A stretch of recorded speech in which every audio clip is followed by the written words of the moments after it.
இந்த நாள்லையும் கர்த்தருடைய திட்டமே என்றென்றைக்கும் நிற்கும் அப்படிங்கிற ஒரு தலையங்கத்தில் நம்ம இந்த காரியத்தை நம்ம இன்னைக்கு சிந்திக்கலாம். கர்த்தருடைய திட்டம் தான் கண்டிப்பாக நடக்கும், அதுதான் நடக்கணும். ஏன்னா கர்த்தருடைய திட்டம் அது ஒரு செம்மையான ஒரு திட்டம். அந்த திட்டத்துக்குள்ளால நாம் ஒவ்வொருவரும் இருக்கணும் அப்படின்னு அழைக்கப்படுகிறவர்களாக நம்ம இருக்கிறோம். கர்த்தருடைய திட்டம் தான் நிலை நிற்கணும் அப்படிங்கிறதா தான் உத்தமமான ஒரு காரியம், அதான் செம்மையான ஒரு காரியம் அப்படின்னு சொல்லிட்டு நாம் அறிந்திருக்கிறோம். அப்படி தானே? பிரசங்கி 3:14 கூட சொல்கிறாரு, தேவன் செய்வது எதுவோ அது என்றைக்கும் நிலைக்கும் என்று அறிவேன், அதனோட ஒன்றும் கூட்டவும் கூடாது, அதிலிருந்து ஒன்றும் குறைக்கவும் கூடாது, மனுஷர் தமது சமூகத்தில் பயந்திருக்கும்படி தேவன் இப்படி செய்து வருகிறார் அப்படின்னு சொல்லப்பட்டிருக்கிறது. அப்போது கர்த்தருடைய திட்டம் தான் நடக்கணும், கர்த்தருடைய தீர்மானம் தான் நடக்கணும். அதில் எதையுமே கூட்டவும் முடியாது, எதையுமே குறைக்கவும் கூடாது, அது முடியாது. அது ஏன் கர்த்தர் அப்படி வச்சுருக்காருன்னா, கர்த்தருடைய சமூகத்தில் எல்லாரும் பயந்து அவரோடு என்ன செய்யணும், பயந்து நடுங்கி இருக்கணும் அப்படிங்கிறது கர்த்தருடைய ஒரு தீர்மானம். அப்படி இருந்தால் தான் நம்ம என்ன செய்ய முடியும்னா ஒரு வெற்றி உள்ள வாழ்க்கையும் நம்ம வாழ முடியும் அப்படிங்கிறது நமக்கு தெரியும். ஏன் அப்படின்னா நீதிமொழிகளில் சொல்லப்பட்டிருக்கிறோம். நீதிமொழிகள் 14:12 நீதிமொழிகள் 16:25 சொல்லப்பட்டிருக்கோம், மனுஷனுக்கு செம்மையாய் தோன்றுகிற வழி உண்டு, அதில் முடிவோ மரண வழிகள்.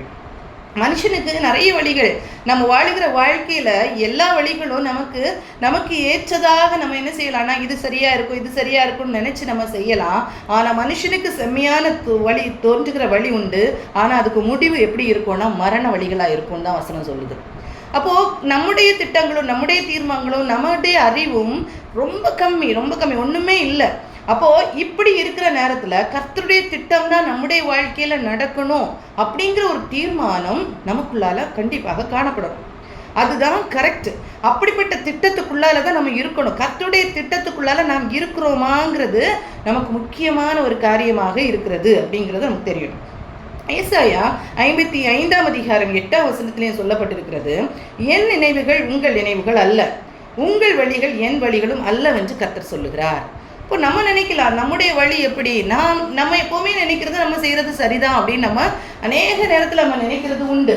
அப்போ அநேக நேரத்தில் அப்படி நினைச்சாலும் ஆனால் கர்த்தர் என்ன சொல்லுகிறார் அப்படின்னா, என் நினைவுகள் உங்கள் நினைவுகள் அல்ல, உங்கள் வழிகள் என் வழிகளும் அல்ல அப்படின்னு சொல்லிட்டு கர்த்தர் சொல்லுகிறார். அப்போது நம்ம எப்படி கர்த்தருடைய திட்டத்துக்குள்ளால நம்ம வர்றது, அப்போ நம்ம எப்படி கர்த்தருடைய அந்த திட்டத்துக்குள்ளால நம்ம அலைனாகி வரும்போது தான் ஒரு வெற்றி உள்ள வாழ்க்கையை வாழ முடியும். அப்படி இல்லைன்னா நம்ம வாழவே முடியாது. அப்போ கர்த்தருடைய திட்டத்தை நம்மளால் மாற்றவோ எது பண்ணவும் முடியாது. எப்படி நம்ம கர்த்தருடைய திட்டத்துக்குள்ளால தான் இருக்கணும் அப்படிங்கிறத பைபிளில் அழகாக ஒரு கேரக்டரில் ஆண்டவர் விளக்கி சொல்லியிருக்கிறாரு. இது நமக்கு தெரிஞ்சிருக்கலாம், எல்லாருக்கும் தெரிஞ்ச கேரக்டர் தான் யோசபாத் ஆகாப். அவங்களோட ஒரு சம்பவம், யோசபாத்துடைய காரியமும் ஆகாபுடைய காரியமும். இப்போ யோசபாத் யாரு அப்படின்னு சொல்லிட்டு நம்ம பார்த்தோம்னா நமக்கு தெரியும், இஸ்ரவேலில் 12 கோத்திரங்கள், அந்த 12 கோத்திரங்கள்லையும் 2 பிரிவாக பிரிக்கப்பட்டது. 10 கோத்திரங்கள் தனியாக, 2 கோத்திரம் தனியாக இருக்குது. இந்த 2 கோத்திரங்களும் இந்த 2 இதுவுமே தனித்தனி ராஜ்யங்களாக இருக்குது. இஸ்ரவேல் தேசமாக இருக்குது, யூத தேசமாக இருக்குது. நமக்கு தெரியும் தாவீதின் சந்ததி என்ன செய்யும்னா இந்த யூத வம்சத்தை அரசாண்டு வருவாங்க. ஆனால் அந்த யெரொபெயாம் அதுக்கு பிறகு அந்த இஸ்ரவேல் வம்சம் அந்த மாதிரி அரசாங்கத்துக்குள்ளாலே இருக்கும். இது நமக்கு தெரியும். அப்போது இதில் நம்ம பார்க்கும்போது யோசபாத் எந்த ராஜா அப்படின்னா யூத தேசத்தில் உள்ள ஒரு நல்ல ராஜா. யோசபாத் ராஜாவை பார்த்தோன்னா ஒரு யூதாவில் உள்ள ஒரு 4வது ராஜாவாக இருக்கிறாரு. அந்த இஸ்ரவேலின் ராஜாவாகிய ஆகாப், அகசியா, யோராம் இவங்களோடு அந்த இஸ்ரவேல் அரசாட்சி செய்த காலத்தில் இவர் இங்கே அரசாட்சி செய்தார். இந்த அரசாட்சி செய்த காலத்தில் இவங்களோடு அவர் ஒரு உறவு வைத்து கொண்டார். இதை பார்த்தீங்கன்னா யூத கோத்திரங்கள், அந்த யூத கோத்திரம் எப்படின்னா கர்த்தருக்கு பிரியமாக ஓரளவுக்கு என்ன செய்தாங்க, நல்ல ராஜாக்களும் நல்ல ஜனங்களுமா இருந்து கொண்டிருந்தாங்க. ஆனால் இஸ்ரவேல் கோத்திரம் என்ன செய்யுதுன்னா கர்த்தரை விட்டு விலகி விக்கிரக ஆராதனைக்குள்ளால சீக்கிரமாக போயிட்டாங்க. அப்படி சீக்கிரமாக்காக அதுக்குள்ளால போனதுனால இது கர்த்தருடைய ஜனம் அப்படின்னு சொல்லும்போது அந்த யூத கோத்திரம் தான் என்ன இருக்கும்னா தாவீதின் சந்ததிக்குள்ளால உட்பட்டு வாழ்ந்து கொண்டிருக்கிறது. இப்போ இந்த காலகட்டத்தில் யோசபாத் என்ன செய்கிறாருன்னா ஒரு நல்ல ராஜாவாக அவர் என்ன செய்தாருங்கிறத நம்ம இன்னொரு நாள் பார்க்கலாம். ஒரு நல்ல ராஜாவாக அரசாட்சி செய்து கொண்டு இருக்கிறார். ஆனால் இதே நேரத்தில் இன்னொரு ராஜா இருக்கிறார், இஸ்ரவேலில் ஒரு ராஜா இருக்கிறாரு. அவர் யாருன்னா ஆகாப் ராஜா. இந்த ஆகாப் ராஜா பற்றி நமக்கு தெரிஞ்சிருக்கும், தெரிந்தது தான். அவர் வந்து இஸ்ரவேல ராஜாவாக இருக்கிற அவருடைய மனைவியினுடைய பேர் தான் என்னது, ஏசபேல். இந்த ஏசபேல் தான் பாகால் வணக்கத்தை அப்படியே என்ன செய்தார், இந்த இஸ்ரவேலுக்குள்ளால மெயினாக கொண்டு வந்தது. யூதாக்குள்ளாலே அது ஊடுருவ காரணமாகவும் இருந்தது. சரியா? இது எப்படி யூதாக்குள்ளால ஊடுருவ காரணமாக இருந்ததுன்னா, மெயினாக இந்த யோசபாத் செய்த ஒரு தவறு என்னன்னா, தன்னுடைய மகன் யோராமுக்கு ஆகாபுடைய மகள் அத்தாலியால என்ன செய்திருவாங்க, திருமணம் பண்ணி வைத்துக் கொள்வாங்க. இந்த திருமணம் வைத்ததுக்குனால இவங்க சம்பந்தம் கலந்து கொண்டிருக்கிறாங்க. இந்த நேரத்தில் நடக்கிற ஒரு சம்பவம் தான் இந்த 2 நாளாகமும் 18ஆம் அதிகாரத்தில் சொல்லப்பட்டிருக்கிறது. இந்த 2 நாளாகவும் 18ஆம் அதிகாரத்தில் சொல்லப்பட்ட அதே இன்சிடென்ட் 1 ராஜாக்கள் 22ஆம் அதிகாரத்திலையும் சொல்லப்பட்டிருக்கிறது. நம்ம இப்போ 2 நாளாகவும் 18ஆம் அதிகாரத்தை எடுத்து வைத்துக் கொள்வோம். இப்போ பார்த்தீங்கன்னா இந்த காரியத்தை நான் எக்ஸ்பிளைன் பண்ணும்போது நீங்கள் ஞாபகம் வச்சுக்கோங்க, இதை வந்து நான் எப்படி எடுக்கிறேன்னா, 2 பேரும் இஸ்ரவேல் கோத்திரம், இஸ்ரவேல் அப்படின்னு சொல்லும் போதே அது தேவனுடைய பிள்ளைகள். அந்த தேவனுடைய பிள்ளைகள் தான் 12 கோத்திரமும். ஆனால் இந்த 12 கோத்திரத்தில் இப்போ 10 கோத்திரம் எப்படி இருக்குன்னா, நான் எப்படி எடுத்துக்கிறேன்னா, உலக பிரகாரமாக வாழுகிற கூட்டம். இந்த யோசபாத், இந்த யூதா, இதை நான் எப்படி எடுத்துக்கிறேன்னா, ஆவிக்குரிய ஜனங்களாக இருக்கிற கூட்டம்னு எடுத்துக்கிறேன். ஓகே, அப்போ யோசபாத்தை பற்றி சொல்லும்போது யோசபாத் யாருன்னா, ஒரு ஆவிக்குரிய மகனாக இந்த இடத்துல நம்ம வச்சுப்போம். ஆவிக்குரிய மகனாக செயல்படுறப்போ எல்லாமே கர்த்தருடைய பிள்ளைகள் தான், இஸ்ரவேலர்கள் தெரிந்தெடுக்கப்பட்ட பிள்ளைகள் தான். இந்த பிள்ளைகளுக்குள்ளால 2 பிரிவு என்ன செய்யணும், நமக்கு தெரியும்ல, இன்னைக்கு கிறிஸ்தவ சமுதாயம் அப்படின்னு சொல்றது, கிறிஸ்துவுக்குள்ளால எத்தனை பேர் இருக்கிறாங்க, பேர் கிறிஸ்தவர்களாக எப்படி இருக்கிறாங்க, உலக பிரகாரமான கிறிஸ்தவர்களாக எத்தனை பேர் இருக்கிறாங்க. இது வச்சுதான் நம்ம யோசபாத்தை எப்படி எடுக்கிறோம்னா, கிறிஸ்துவுக்குள்ளால வாழுகிற கிறிஸ்தவர்களை போல ஆவிக்குரிய கிறிஸ்தவர்களாக நம்ம எடுத்துக்கொள்வோம். இந்த உலக பிரகாரமான வாழ்க்கைக்கு அடையாளமாக யாரை எடுத்துக்கொள்ளலாம்னா, ஆகாவை எடுத்துக்கொள்ளலாம். சரியா? எப்போதுமே நமக்கு தெரியும், நம்ம உலக பிரகாரமான ஒரு காரியத்துக்கு கூடால நம்ம இணங்கி போக முடியாது. கர்த்தருடைய பிள்ளைகள் உலக பிரகாரமான மக்களோடு இணைந்து போக முடியாது, இணைந்து வாழ முடியாது. அது வந்து அந்த எந்த ஒரு காரியமாக இருந்தாலும் ஐக்கியம் கொள்ள முடியாது. அவங்க கூட பேசக்கூடாதா, பழகக்கூடாதா, அப்படியெல்லாம் இல்லை.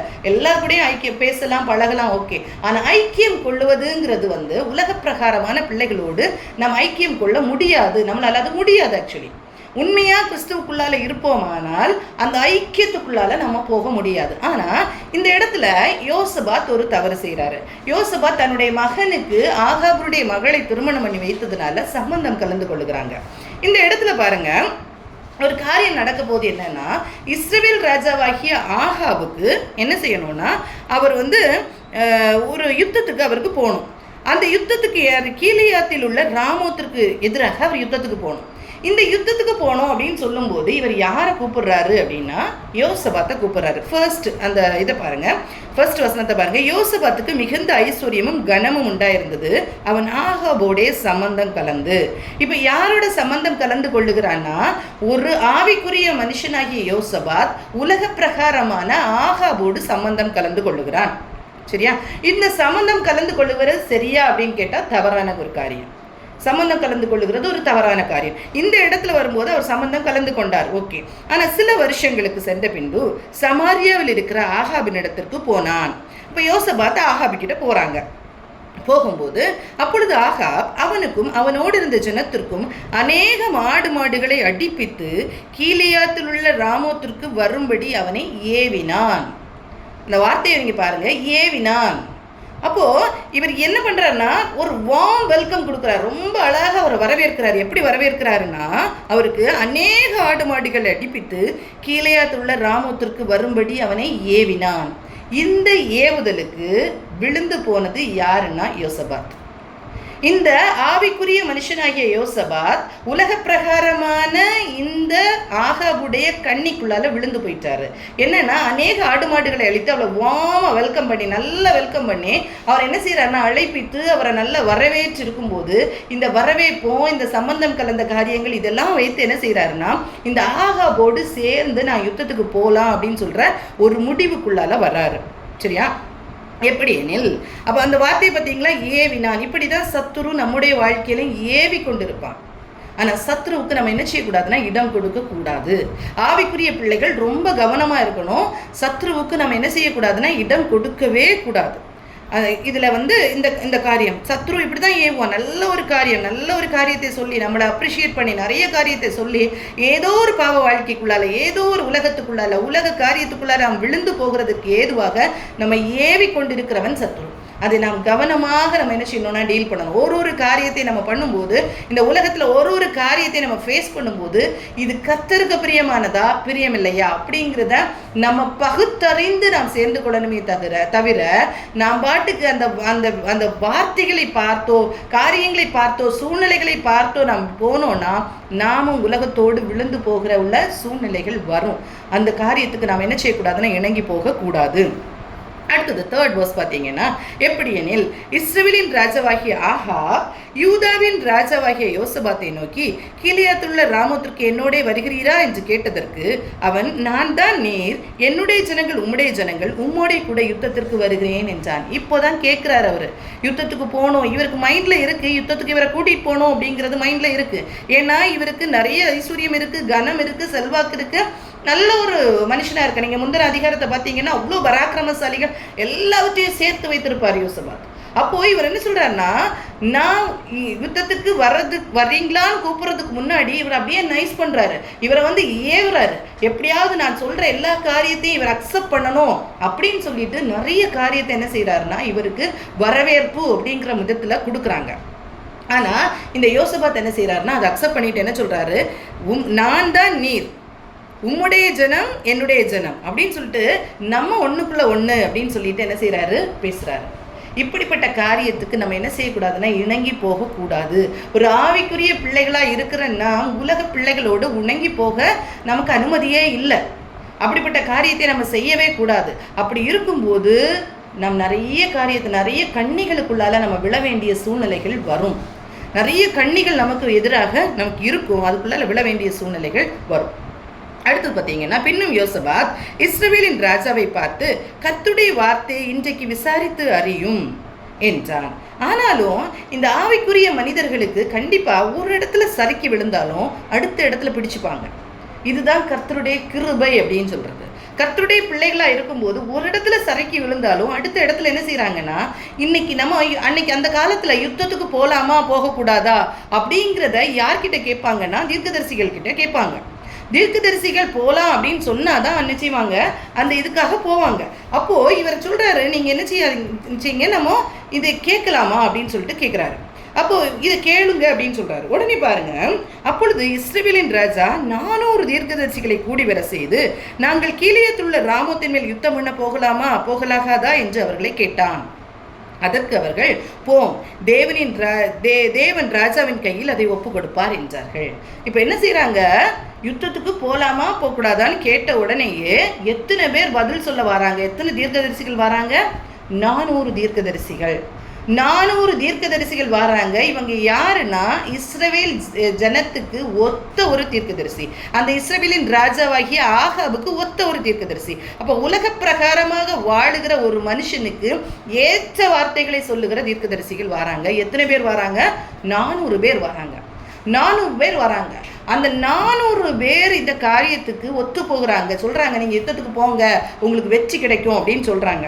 ஆனா யோசபாத்தால இதை வந்து ஃபைண்ட் பண்ண முடியுது. இதுதான் ஆவிக்குரிய பிள்ளைகளுடைய அடையாளம். இதை வந்து யோசபாத்தால டிசர்ன் பண்ண முடியுது. ஒரு பகுத்தறிகிற ஒரு அந்த சக்தி யாருக்குள்ளால இருந்துச்சுன்னா யோசபாத்துக்குள்ளால இருந்துச்சு. நீங்க பார்த்தீங்கன்னா போன அதிகாரத்தில் இருக்கும், அவர் வந்து வசனத்தை எல்லா தேசத்துக்கும் சொல்லி, தேசத்திலோட எல்லா ஜனங்களுக்கும் சொல்லி கொடுக்கணும்னு சொல்லியிருப்பாரு. இந்த வசன அறிவு இதெல்லாம் இருந்த யோசபாத்துக்கு அந்த ஆவிகளை பகுத்தறிகிற அறிவும் இருந்தது. அந்த ஆவிகளை பகுத்தறிகிற அறிவு இருந்ததுனால அவர் சொல்றாரு, நாம் விசாரித்து அறிகிறதற்கு இவர்களை அல்லாமல் கர்த்தருடைய தீர்க்கதரிசி வேற யாராகிலும் இங்கே இல்லையா அப்படின்னு சொல்லிட்டு கேட்கிறாரு. உண்மையா இந்த பகுதியை நீங்க பார்த்தீங்கன்னா ரொம்ப ப்ராக்டிக்கலா இருக்கும். ரொம்ப அப்படின்னா நம்ம எப்படி பேசுவோமோ, நம்ம ஒவ்வொருக்கிட்டையும் எப்படி பேசுவோமோ அந்த அளவுக்கு அழகாக எக்ஸ்பிளைன் பண்ணியிருப்பாங்க. ஒரு கதை எழுதியிருந்த மாதிரி அவ்வளோ ஈஸியாக புரிகிற மாதிரி நம்ம நார்மலாக எப்படி பேசுவோமோ அந்த அளவுக்கு அழகாக எக்ஸ்பிளைன் பண்ணியிருப்பாங்க இந்த காரியத்தை. அப்போ இஸ்ரவேல் ராஜா சொல்றாரு, யோசபாத் கேட்கிறா, விசாரித்தறிவு வேற யாராகிலும் இங்கே இல்லையா அப்படின்னு கேட்டோடனே இஸ்ரவேல் ராஜா சொல்றாரு யோசபாத்தை நோக்கி, கர்த்தரிடத்தில் விசாரித்து அறிகிறதற்கு இம்லாவின் குமாரனாகிய மிகாயா என்னும் மற்றொருவன் இருக்கிறான், ஆனாலும் நான் அவனை பகைக்கிறேன். அவன் என்னை குறித்து நன்மையாக அல்ல தீமையாகவே எப்பொழுதும் தீர்க்க தரிசனம் சொல்லுகிறவன் என்றான். அதற்கு யோசபாத், ராஜாவே அப்படி சொல்ல வேண்டாம் என்றான். இங்க பாருங்க, யோசபாத் சொல்றாரு, இது அல்லாம வேற தீர்க்கதரிசி இல்லையா அப்படின்னு கேட்கிறாரு. கேட்ட உடனே அவன் சொல்றான், கர்த்தருடைய தீர்க்கதரிசி ஒருத்தர் இருக்கிறாரு, கர்த்தரிடத்துல விசாரித்து அறிகிறதற்கு ஒரு ஆள் இருக்கிறாரு, மிகாயா. ஆனா நான் அவனை பகைக்கிறேன், நான் அவனை பகைக்கிறேன். ஏன் பகைக்கிறேன் அப்படின்னு கேட்டா, அவன் எப்போது என்ன செய்வான், எனக்கு விரோதமா தான் தீர்க்க தரிசனம் சொல்லுவான், எனக்கு நன்மையா சொல்லவே மாட்டான் தீர்க்க தரிசனம். ஏன் அப்படி சொல்றாரு? தீர்க்கதரிசி அப்படின்னா கர்த்தருடைய வாயாக இருப்பவர்கள் தான் தீர்க்கதரிசிகள். கர்த்தருடைய வாயாக இருக்கிறது தான் தீர்க்கதரிசி. அப்போ கர்த்தரிடத்திலிருந்து பெற்றுக்கொண்டு கொடுக்கறது தான் யாரு? தீர்க்கதரிசி.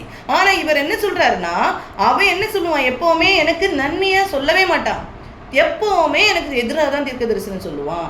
ஏன் தெரியுமா அப்படி சொல்றாரு? உலக பிரகாரமாக இருக்கிற மக்களுக்கு கர்த்தருடைய வார்த்தை அது பகையாதான் தெரியும், தவறாதான் தெரியும், அவங்களால ஏற்றுக்கொள்ளவே முடியாது. அப்படிப்பட்ட அந்த இருதயத்தோடு தான் யார் இருக்கிறான்னா ஆகாப் ராஜா இருக்கிறாரு. அப்படிப்பட்ட இருதயத்தோடு இருக்கிற ஆகாப் ராஜாக்கு கர்த்தருடைய வார்த்தையை ஏற்றுக்கொள்கிறதற்கு மனம் இல்லை, கர்த்தருடைய வார்த்தையை ஏற்றுக்கொள்ளுகிற மனம் இல்லை அவர்கிட்ட. அந்த மனம் இல்லாததுனால அவர் என்ன சொல்றாரு, எப்போதுமே நான் அவனை பகைக்கிறேன். உலக பிரகாரமாக இருக்கிற மக்கள் கர்த்தருடைய பிள்ளைகளை, கர்த்தருடைய உண்மையான தீர்க்கதரிசிகளை பகைக்க தான் செய்வாங்க.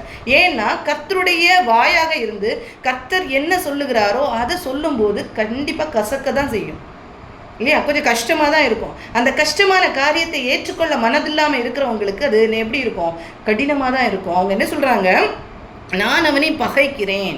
அப்படி பகைக்கிறேன், அவன் என்னை குறித்து என்ன செய்வான், நன்மையாக அல்ல தீமையாகவே எப்பொழுதும் தீர்க்க தரிசனம் சொல்லுகிறவன் அப்படின்னு சொல்றான். இதுல என்ன நல்லா புரிஞ்சுக்கோங்க, கர்த்தருடைய வார்த்தை எப்பவுமே நல்லதா தான் வரும். அதை ஏற்றுக்கொள்ளுகிறதும் ஏற்றுக்கொள்ளாததும் யார்கிட்ட இருக்குன்னா நம்மகிட்ட தான் இருக்குது. அதை ஏன் ஏற்றுக்கொள்ள முடியுது, ஏன் ஏற்றுக்கொள்ள முடியல அப்படின்னா, உலக பிரகாரமான சிந்தனையோடு இருப்போமானால் கர்த்தருடைய வார்த்தையை ஏற்றுக்கொள்ள முடியாது. அது நமக்கு கசப்பா இருக்கும், அது நமக்கு எதிராக சொன்ன மாதிரி இருக்கும். ஆனா அதுதான் உண்மை, அதுதான் உண்மை. ஆனா கர்த்தருடைய பிள்ளைகள் கர்த்தருடைய வார்த்தையை ஏற்றுக்கொள்ள மனதுள்ளவர்களுக்கு இன்னும் நான் ஆண்டவர்கிட்ட எப்படி வரணும், இன்னும் நான் ஆண்டவர்கிட்ட எப்படி வரணும் அப்படிங்கிற ஒரு வாஞ்சை என்ன இருக்கும்னா அவங்களுக்குள்ளால கண்டிப்பா இருக்கும். இன்னும் குத்துகிற ஒரு மெசேஜ், இன்னும் என்னுடைய பாவத்தை சொல்லுகிற ஒரு மெசேஜ், இன்னும் இந்த காரியத்துல நான் திருந்த முடியுமா அப்படிங்கிற ஒரு காரியத்தோடு உண்மையா வருவார்களானால் அவங்களுக்கு அது எப்படி இருக்கும்னா, ஐயோ ஆண்டவரே இப்படிப்பட்ட ஒரு காரியத்தை சொல்லி கொடுத்தீங்களே அப்படின்னு சொல்லிட்டே இருக்கும். இந்த மாதிரி ஒரு காரியத்தை நம்ம என்ன செய்யணும், வச்சுக்கொள்ளணும். இப்படிப்பட்ட இருதயத்தை ஆண்டவர்கிட்ட கேட்கணும். ஆண்டவரே என்னுடைய பாவத்தை சொல்லி கொடுக்குற ஒரு இருதயத்தை, நான் அக்செப்ட் பண்ற ஒரு இருதயத்தை எனக்கு தாங்க ஆண்டவரேன்னு சொல்லி நம்ம என்ன செய்யணும்னா கண்டிப்பா கேட்கணும். அப்படிப்பட்ட ஒரு இருதயம் நமக்குள்ளால வேணும். இதுல பாத்தீங்கன்னா தெரியும், உண்மையான தீர்க்கதரிசி எத்தனை பேர் அப்படின்னு கேட்டா ஒரே ஒரு தீர்க்கதரிசி மிகாயா. ஆனா பொய் சொல்லுகிற தீர்க்கதரிசி எத்தனை பேர்னா 400 பேர் இருக்கிறாங்க. 400 பேர் இருக்கிறாங்க. எப்பவுமே நமக்கு தெரியும் இல்லையா, உண்மைக்கு நிற்கிறவர்கள் கொஞ்சமா தான் இருப்பாங்க. கர்த்தரும் அப்படிதான் சொல்றாரு, ஆண்டவரும் சொல்றாரு, இடுக்கமான வாசல் வழியா தான் நம்ம பிரவேசித்து பரலோகத்துக்கு போக முடியும். அந்த வழி விசாலமா இருக்காது அப்படிதான் சொல்றது. விசாலமான வழியில போனா அது நரகத்துக்கு நேராக தான் கொண்டு போகுமே தவிர பரலோகத்துக்கு நேராக நம்மளை அழைத்து செல்லாது. எல்லாவற்றையும் அனுபவிக்க எனக்கு அதிகாரம் உண்டு, ஆனால் எல்லாவற்றையும் அனுபவிக்க முடியாது அப்படின்றதான் இது கிறிஸ்தவத்தோட ஒரு காரியம், கர்த்தருக்குள்ளால இருக்கிறவரோட ஒரு காரியம். இந்த காரியத்துக்கெல்லாம் உடன்பட்டு போகிறது கொஞ்சம் கடினமாக தான் இருக்குது. அப்போ கடினமாக இருக்கும்போது அவர் என்ன சொல்றாரு, இவன் எனக்கு குறித்து எப்பவுமே நன்மை சொல்ல மாட்டான், எப்பவுமே தீமையை தான் சொல்லுவான். அப்போ யோசபாத் என்ன சொல்றார், விழித்துக்கூட அவர் சொல்றாரு, இல்லை அப்படி சொல்லக்கூடாது. இதுதான் கர்த்தருடைய பிள்ளைகளுடைய அந்த ஒரு டிசர்னிங் ஸ்பிரிட். அந்த டிசர்னிங் ஸ்பிரிட் எது இல்லையோ, எந்த வரம் இல்லையோ, நிறைய 9 வரங்கள் கொடுக்கப்பட்டிருக்கிறது புதிய பாட்டில் சொல்லப்பட்டிருக்கு, எந்த வரம் இல்லையோ, ஆனால் ஆவிகளை பகுத்தறிகிற அறிவு இன்னைக்கு கடைசி காலத்தில் கண்டிப்பாக வேணும். அப்படி இல்லைன்னா நான் விழுந்து போகும். அதற்காக அந்த வரம் தனியாலாம் சும்மா வராது. வசன அறிவு வர வர வர வர கண்டிப்பாக ஆவிகளை பகுத்தறிகிற அறிவை கர்த்தர் நமக்கு கொடுத்து கொண்டே இருப்பார். ஆவிகளை பகுத்தறிகிற அறிவுங்கிறது அந்த வசன அறிவு நமக்குள்ளால வரும்போது எது சரி எது தவறுங்கிறத நம்மளால டிசர்ன் பண்ண முடியும். அது இல்லாதபடிக்கு நம்ம என்ன செய்ய முடியாதுன்னா கண்டிப்பாக இந்த உலகத்தில் கடைசி நாட்களில் நம்ம வாழறது ரொம்ப கஷ்டம் தெரியுமா. நம்ம வாழ முடியாது. நம்ம நிறைய நேரத்தில் நம்ம என்ன செய்துருவோம், நான் விழுந்து போவோம், ஏமாற்றப்பட்டு போவோம், வஞ்சிக்கப்பட்டு போவோம். நம்ம ரொம்ப கேர்ஃபுல்லாக இருக்கணும் இந்த காரியத்தில். நம்ம ரொம்ப கேர்ஃபுல்லாக இருக்கணும். Discerning spirit. இன்னைக்கு கடைசி காலத்தில் கள்ள ஊழியர்கள் எழும்புவார்கள், இப்படிப்பட்ட காரியங்கள் எல்லாம் நிறைய சொல்லப்பட்டிருக்கிறது இல்லையா? இது எல்லாம் நம்ம ஓவர் கம் பண்ணி வெளியே வரணும்னா கண்டிப்பாக நமக்கு இந்த டிசர்னிங் ஸ்பிரிட் வேணும். அப்படி இல்லாத பட்சத்தில் நம்ம கண்டிப்பாக என்ன செய்வோம்னா, ஆதாமும் ஆதி ஏதேன் தோட்டத்திலேயே விழுந்து போனது யாருன்னா, அப்படி ஏதேன் தோட்டத்தில் வஞ்சிக்கப்பட்டது யாருன்னா ஏவாள். வஞ்சிக்கப்பட்டு போகும்னா, வஞ்சிக்கப்பட்டு போகிற ஒரு சூழ்நிலை வரும். அது நம்ம தெரியாம தான் இருப்போம். அன்னைக்கு ஏவாள் வேணும்னு செய்யலை அந்த காரியத்தை, வஞ்சிக்கப்பட்டு போனால் தான் சொல்லப்பட்டிருக்கும். அந்த வஞ்சனைக்கு நம்ம உள்ளாக போடணும்னா நமக்கு இந்த அறிவு இல்லை, கர்த்தரை குறித்துதான அறிவு இல்லாதபடிக்கு, கர்த்தரை குறித்துதான ஒரு தெளிவில்லாதபடிக்கு நம்ம இருப்போமானால் நாமும் என்ன செய்துருவோம்னா வஞ்சிக்கப்பட்டு போவோம். நம்ம ரொம்ப கேர்ஃபுல்லாக என்ன செய்யணும்னா இருக்கணும் இந்த காரியத்தில். அப்போது இந்த வசன அறிவுங்கிறது ரொம்ப முக்கியமாக இருக்குது. அப்பொழுது இஸ்ரவேலின் ராஜா பிரதானிகளில் ஒருவனை கூப்பிட்டு இம்லாவின் குமாரனாகிய மிகாயாவை சீக்கிரம் அழைத்து வா என்றான். ஒரு மனுஷனாக இருந்தாலும் அந்த மனுஷனை அழைத்து கொண்டு வா அப்படின்னு சொல்லிட்டு சொல்கிறாங்க. இந்த இடத்துலையும் பாருங்கள் எவ்வளோ அழகாக அவங்கள பிரெயின் வாஷ் பண்ணுறாங்க. கர்த்தருடைய ஊழியக்காரர்களை எவ்வளோ அழகாக பிரெயின் வாஷ் பண்ணுறாங்கன்னு பாருங்கள். இந்த கதை எல்லாருக்கும் தெரிஞ்சிருக்கும்னு நினைக்கிறேன். இஸ்ரவேலின் ராஜாவின் யூதாவின் ராஜாவாகிய யோசபாத்தும் சமாரியாவின் ஒலிவு வாசலுக்கு முன்னிருந்தும் விசாலமான இடத்திலே ராஜவஸ்திரம் தரித்து கொண்டவர்களாய் அவரவர் தம் தம் சிங்காசனத்தில் உட்கார்ந்திருந்தார்கள். இப்போ என்ன செய்யறாங்க? 2 பேரும் ராஜவஸ்திரம் தரித்தவர்களாக ராஜாக்களாக உட்கார்ந்துருக்கிறாங்க. சகல தீர்க்கதரிசிகளும் அவர்களுக்கு முன்பாக தீர்க்க தரிசனம் சொன்னார்கள். இந்த 400 பேரும் என்ன செய்யறாங்க? தீர்க்க தரிசனம் சொல்லி கொண்டிருக்கிறார்கள். இந்த நேரத்துல கெனானாவின் குமாரனாகிய சிதேக்கியா தனக்கு இருப்பு கொம்புகளை உண்டாக்கி இவைகளால் நீர் சீரியரை முட்டி நிர்மூலமாக்கி போடுவீர் என்று கர்த்தர் சொல்லுகிறார் என்றான். இப்போ இந்த 400 தீர்க்கதரிசிகள்ல மெயினா ஒரு தீர்க்கதரிசி இருக்கிறான், சிதேக்கியா. இந்த சிதேக்கியா தீர்க்கதரிசி என்ன சொல்றான்னா, ஒரு ஆக்ஷன் பிளானே உருவாக்கி என்ன செய்யறான், அந்த இடத்துல காமிக்கிறான், அழகாக காமிக்கிறான். இப்படிப்பட்ட ஒரு இரும்பு கொம்புகளை செஞ்சு இப்படி நீங்க என்ன செய்வீங்க, முட்டி சீரியரை விடுதலை பண்ணி சீரியர்கிட்ட நீங்க விடுதலை பெற்று வந்துருவீங்க, நீ முறியடித்து போடுவீர் அப்படின்னு சொல்லிட்டு இவர் என்ன சொல்றாருன்னா, அப்படியே ஒரு நடந்த காரியத்தை தான் பார்த்தது மாதிரி அப்படியே என்ன செய்யற ப்ராக்டிக்கலி எக்ஸ்பிளைன் பண்றாரு. சகல தீர்க்கதரிசிகளும் அதற்கு இசைவாக தீர்க்க தரிசனம் சொல்லி கீலேயாத்துள்ள ராமோத்திற்கு போம், உமக்கு வாய்க்கும், கர்த்தர் அதை ராஜாவின் கையில் ஒப்பு கொடுப்பார் என்றார்கள். இப்படின்னு சொல்லிட்டு என்ன செய்யறாங்க, ஒப்பு கொடுப்பாருன்னு எல்லா தீர்க்கதரிசிகளும் சொல்றாங்க. இப்போ மிகாயாவை அழைக்க போன தீர்க்கதரிசி ஒரு ஆள் என்ன சொல்றான்னு பாருங்க. 12ஆம் வசனம்.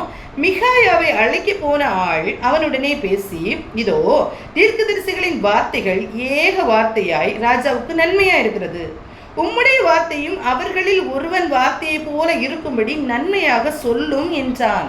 இப்போ அவன்கிட்ட போய் சொல்ல போறாங்க இல்லையா, அவனை போய் கூப்பிட போறாங்க இல்ல, மிகாயாவை கூப்பிட போறாங்கல்ல, அவன் போய் சொல்றான், 400 பேரும் ஒரே மாதிரி தீர்க்க தரிசனம் சொல்லியிருக்காங்க. ராஜாவும் ராமோத்துக்கு போகணும், நான் யுத்தம் பண்ண போகணும்னு இருக்காரு. அவருக்கு ஏற்ற விதத்தில் அங்கே 400 பேர் தீர்க்க தரிசனம் சொல்லியாச்சு, நீனும் போய் என்ன செய்ய அதே மாதிரி தீர்க்க தரிசனம். எவ்வளோ அழகா இருக்கு பாருங்க, எவ்வளோ அழகாக பிரெயின் வாஷ் பண்ணுறாங்க. 400 பேர் சொல்கிறாங்க, நீயும் அதே மாதிரி போய் சொல்லு அப்படின்னு சொல்லிட்டு யார்கிட்ட சொல்கிறாங்க, கர்த்தருடைய தீர்க்கதரிசிகிட்ட சொல்கிறாங்க. ஒரு மனுஷனாக இருக்கிறான். அப்போ அவர் மிகாயா சொல்கிறாரு, 13ஆம் வசனம். மிகாயா சொல்கிறாரு, என் தேவன் சொல்வதையே சொல்வேன் என்று கர்த்தருடைய ஜீவனை கொண்டு சொல்லுகிறேன் என்றார். என் தேவன் சொல்லுகிறதே சொல்லுங்க. இப்படிப்பட்ட தீர்க்கதரிசிகளும் கர்த்தருடைய பிள்ளைகளும் கண்டிப்பாக இந்த நாட்களில் தேவை. கர்த்தர் சொல்லுகிறத நான் கண்டிப்பாக சொல்லுவேன்.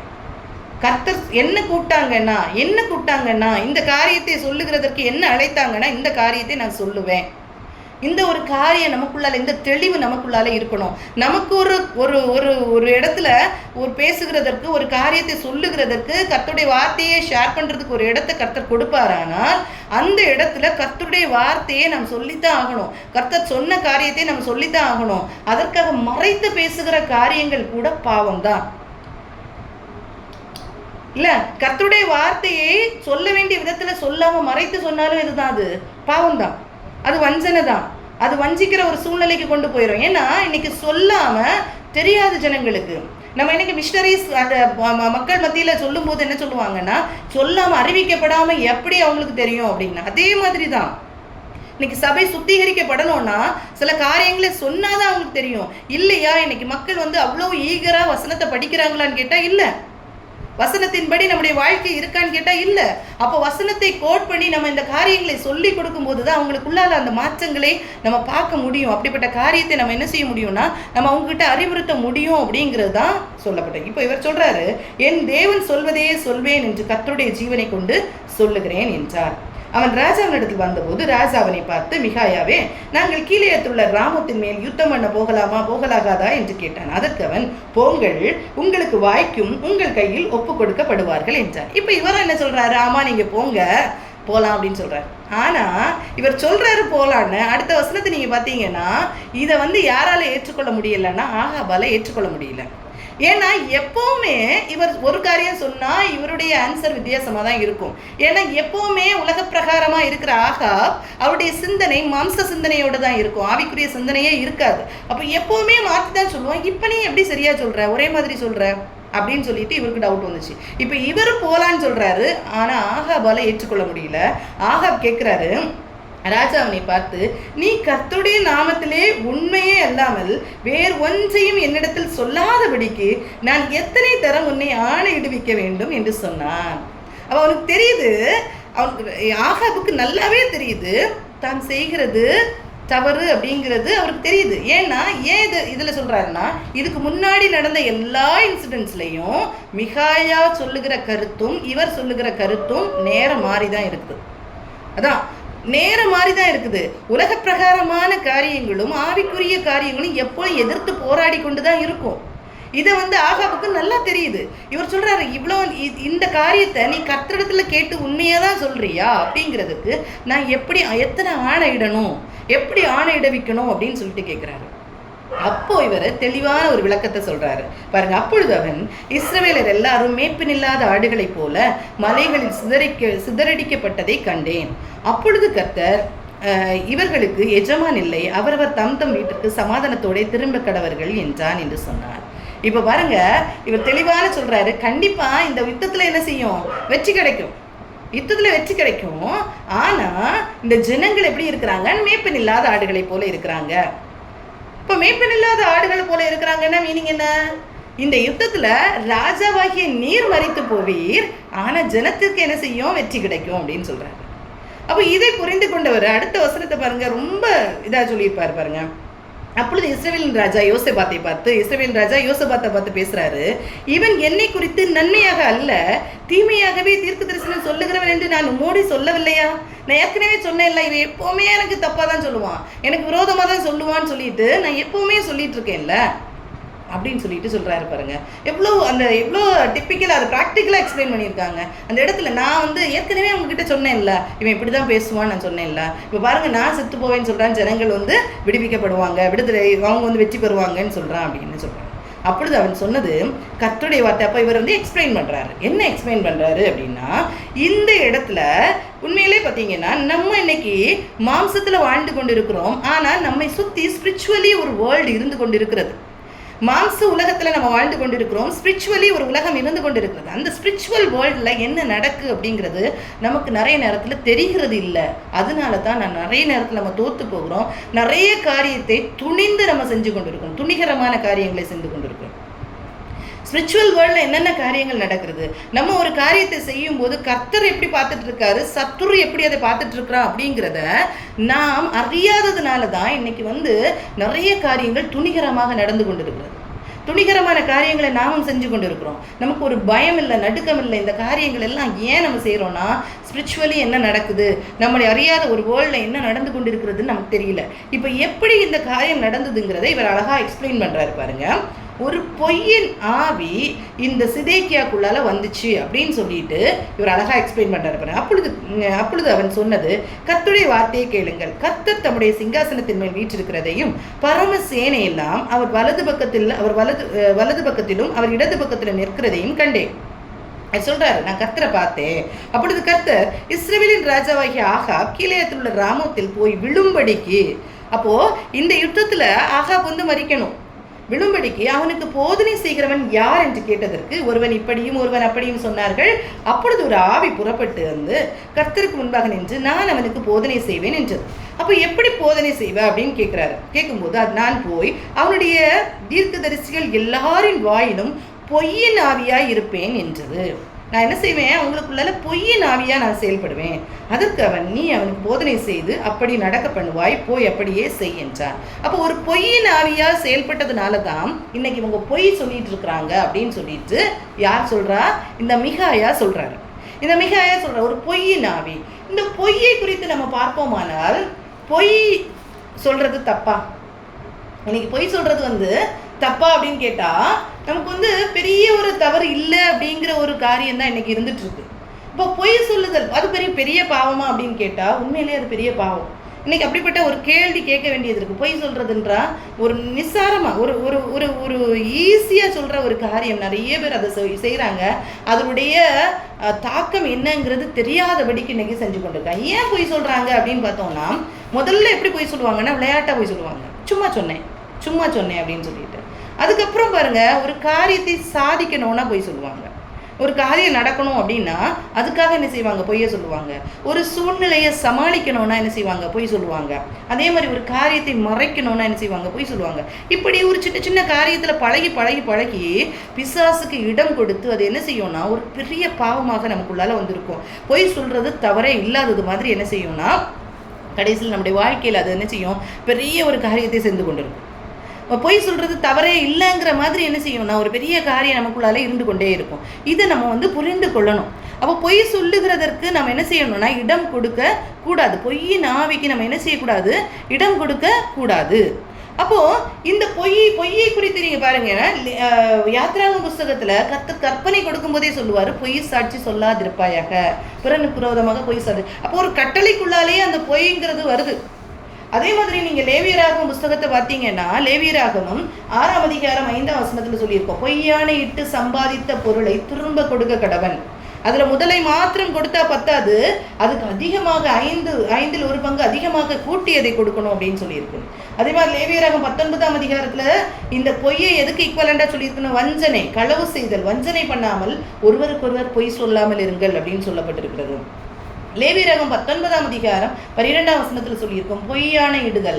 அப்படின்னா கர்த்தருக்கு விரோதமாக ஆண்டவருடைய பெயரில் பொய்யான இடுதல், அவருடைய நாமத்தை பரிசுத்த குலைச்சலாக்குதல் அப்படின்னு சொல்லப்பட்டிருக்கு. அவருடைய நாமத்தை நம்ம பரிசுத்தமாக வாழணும், கர்த்தருக்கு ஏற்ற பரிசுத்தம் இருக்கணும் அப்படிங்கிறதுக்காக நம்ம அழைக்கப்பட்டிருக்கிறோம் இல்லையா? அப்போது கர்த்தருக்கு ஏற்ற பரிசுத்தம் நமக்குள்ள இருக்குதுன்னா அந்த பொய் பேசுகிறது இருக்கக்கூடாது. கர்த்தருடைய நாமத்தை சொல்லி கர்த்தருடைய பிள்ளைகள் என்று சொல்லி கொண்டிருக்கிற நமக்கு அந்த பொய்யின் காரியங்கள் நமக்கு வாயில வரவே கூடாது.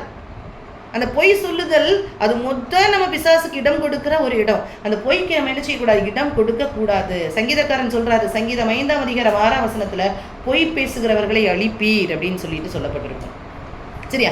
இதுல பாருங்க, இந்த பொய் எப்படி வெளியில வருது அப்படின்னு சொல்லிட்டு சங்கீதம் 7ஆம் அதிகாரம் 14ஆம் வசனத்துல சொல்லப்பட்டிருக்கும் பாருங்க. இந்த பொய் எப்படி பிறக்கிறது? இதோ அவன் அக்கிரமத்தை பெற கற்ப வேதனைப்படுகிறான், தீவினையை கற்பந்தரித்து பொய்யை பெறுகிறான். பொய் ஏன் தெரியுமா வெளியே வருது? தீமையான காரியம் உள்ள கற்பந்தரித்து இருக்கிறது.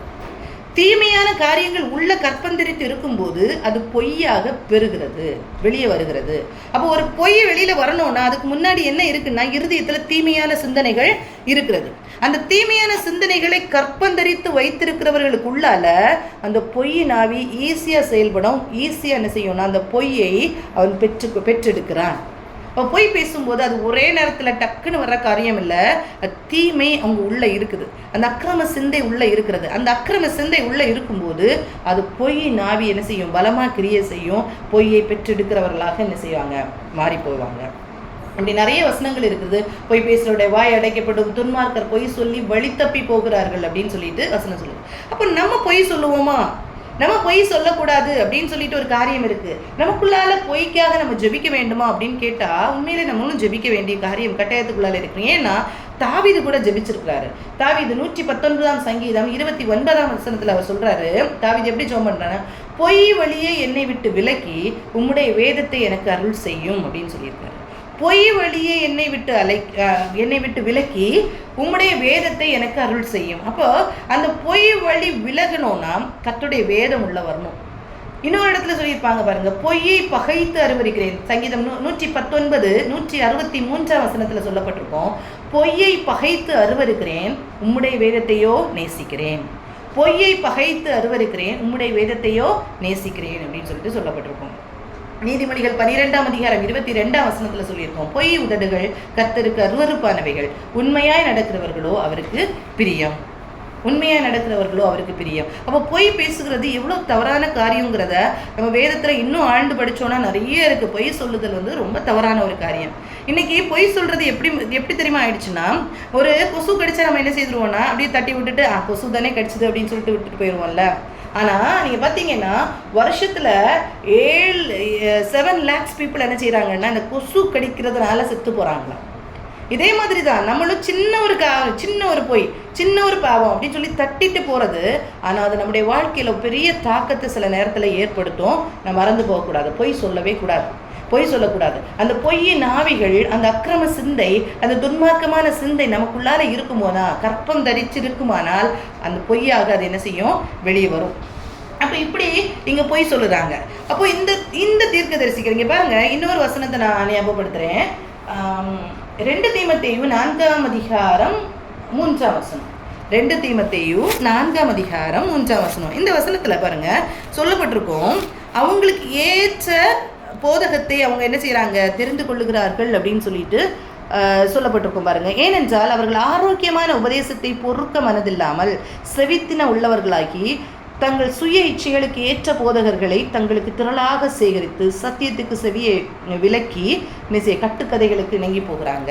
இன்னைக்கு எதைதானே சொல்கிறேன், அந்த உலக பிரகாரமான அந்த ஆகாப் கூப்பிட்ட நேரம் 400 தீர்க்கதரிசிகள் வர்றாங்க இல்லையா, அவருக்கு ஏற்ற தீர்க்கதரிசிகளை அவரை வைத்துக் கொள்கிறார். அவருக்கு ஏற்ற தீர்க்கதரிசிகளை அவர் என்ன செய்கிறாரு, சேர்த்து வைத்துக் கொள்கிறார். இன்றைக்கும் அப்படிதான் உலக பிரகாரமாக வாழ்ந்து கொண்டு இருக்கிற மக்கள் எத்தனை பேர் தெரியுமா, பைபிளில் இருக்க சேம் வசனத்தை, ஒரு வசனத்தை எடுத்துக்கொண்டு அவங்களுக்கு ஆதாயமாக பேசுகிற எத்தனை காரியங்கள் உண்டு. பைபிள்லேருந்து வசனம் எடுப்பாங்க, பைபிள்லேருந்து எடுத்துட்டு அதை அவங்களுக்கு சாதகமாக விளக்கம் கொடுக்குற எத்தனை போதகங்கள் உண்டு இன்னைக்கு. இதெல்லாம் நம்ம என்ன செய்யணும்னா புரிந்து கொள்ளணும். கர்த்தர்கிட்ட நம்மளை சேர்க்காதபடிக்கு, கர்த்தரை விட்டு விலக்குகிற எந்த எக்ஸ்பிளனேஷனும் அது தவறாக தான் இருக்கும். கர்த்தர்கிட்ட நம்மளை கொண்டு போகாதபடிக்கு இருக்கிற எந்த எக்ஸ்பிளனேஷனாக இருந்தாலும் அது தவறாக இருக்கும். தவறான பாதையில் நம்ம நடத்தி செய்யணும். அதனால் நம்ம ரொம்ப கவனமாக இருக்கணும். நமக்கு ஏற்ற போதகத்தை நாம் என்ன செய்யக்கூடாது, ஏற்படுத்தி கொள்ளவே கூடாது. அப்போ இந்த மாதிரி காரியங்கள், அக்கிரம சிந்தைகள் நமக்குள்ளால் இருக்கும்போது, அந்த அக்கிரம காரியங்கள் உள்ளால் இருக்கும்போது அந்த பொய்யின் ஆவி அதிகமாக செயல்பட முடியும். இப்போது இந்த மாதிரி சொன்ன உடனே பாருங்கள், இந்த எசேக்கியா இவ்வளோ நேரத்துக்கும் அவர் என்ன செய்கிறாருன்னா பயங்கரமாக என்ன செய்கிறார், அதை எக்ஸ்பிளைன் பண்ணி சொல்கிறார் இல்லையா. இப்போ பாருங்கள் இந்த காரியத்தை சொல்கிறாரு. 21ஆம் வசனம்,